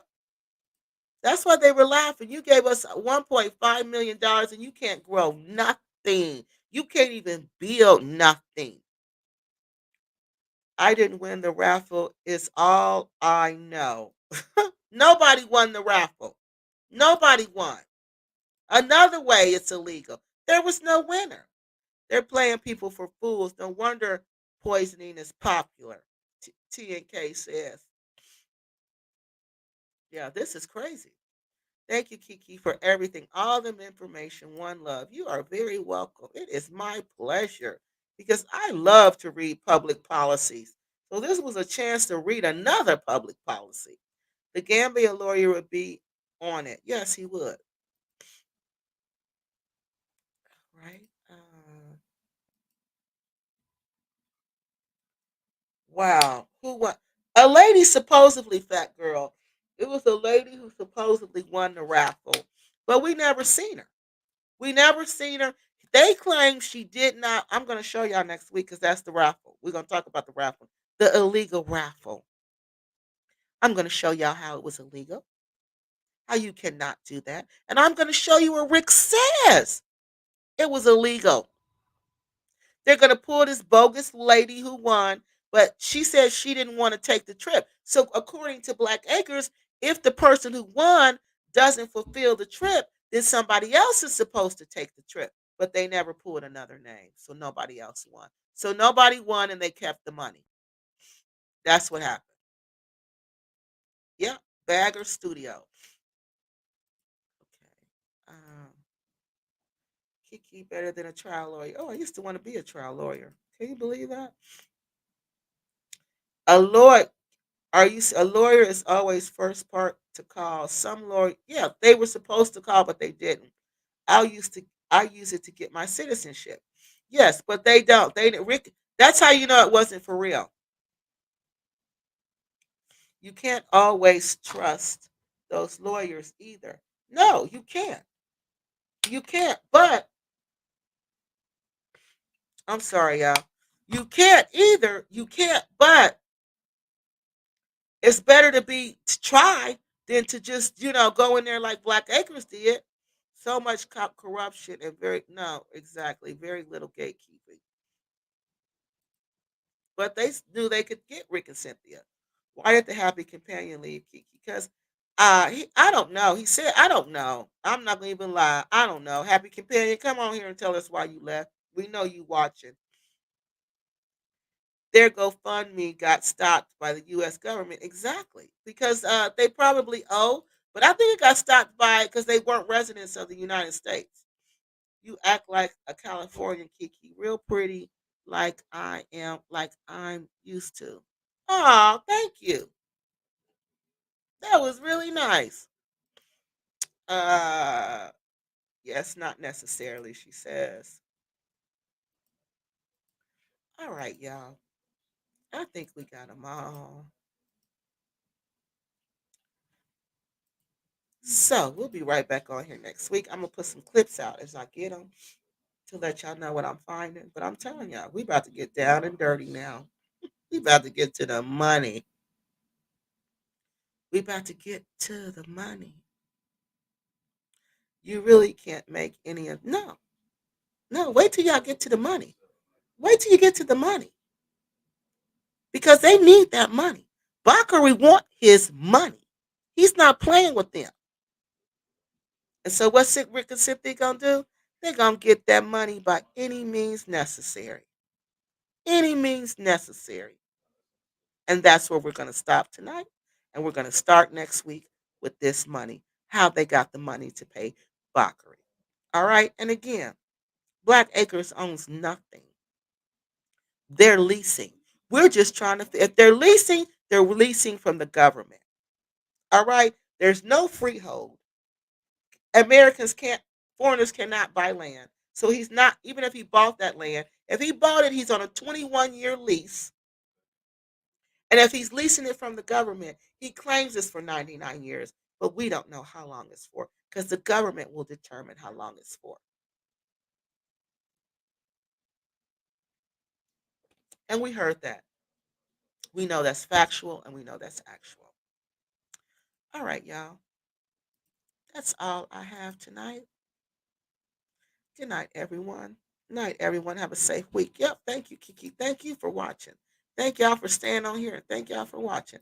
And like she said, please have a safe week next week. Rick got them kids living like they are in the movie Sounder. Oh my God. Jesus. You did not say that. Do y'all know if you don't know the movie Sonder with Kevin Hooks, you're not gonna appreciate the funniness of this.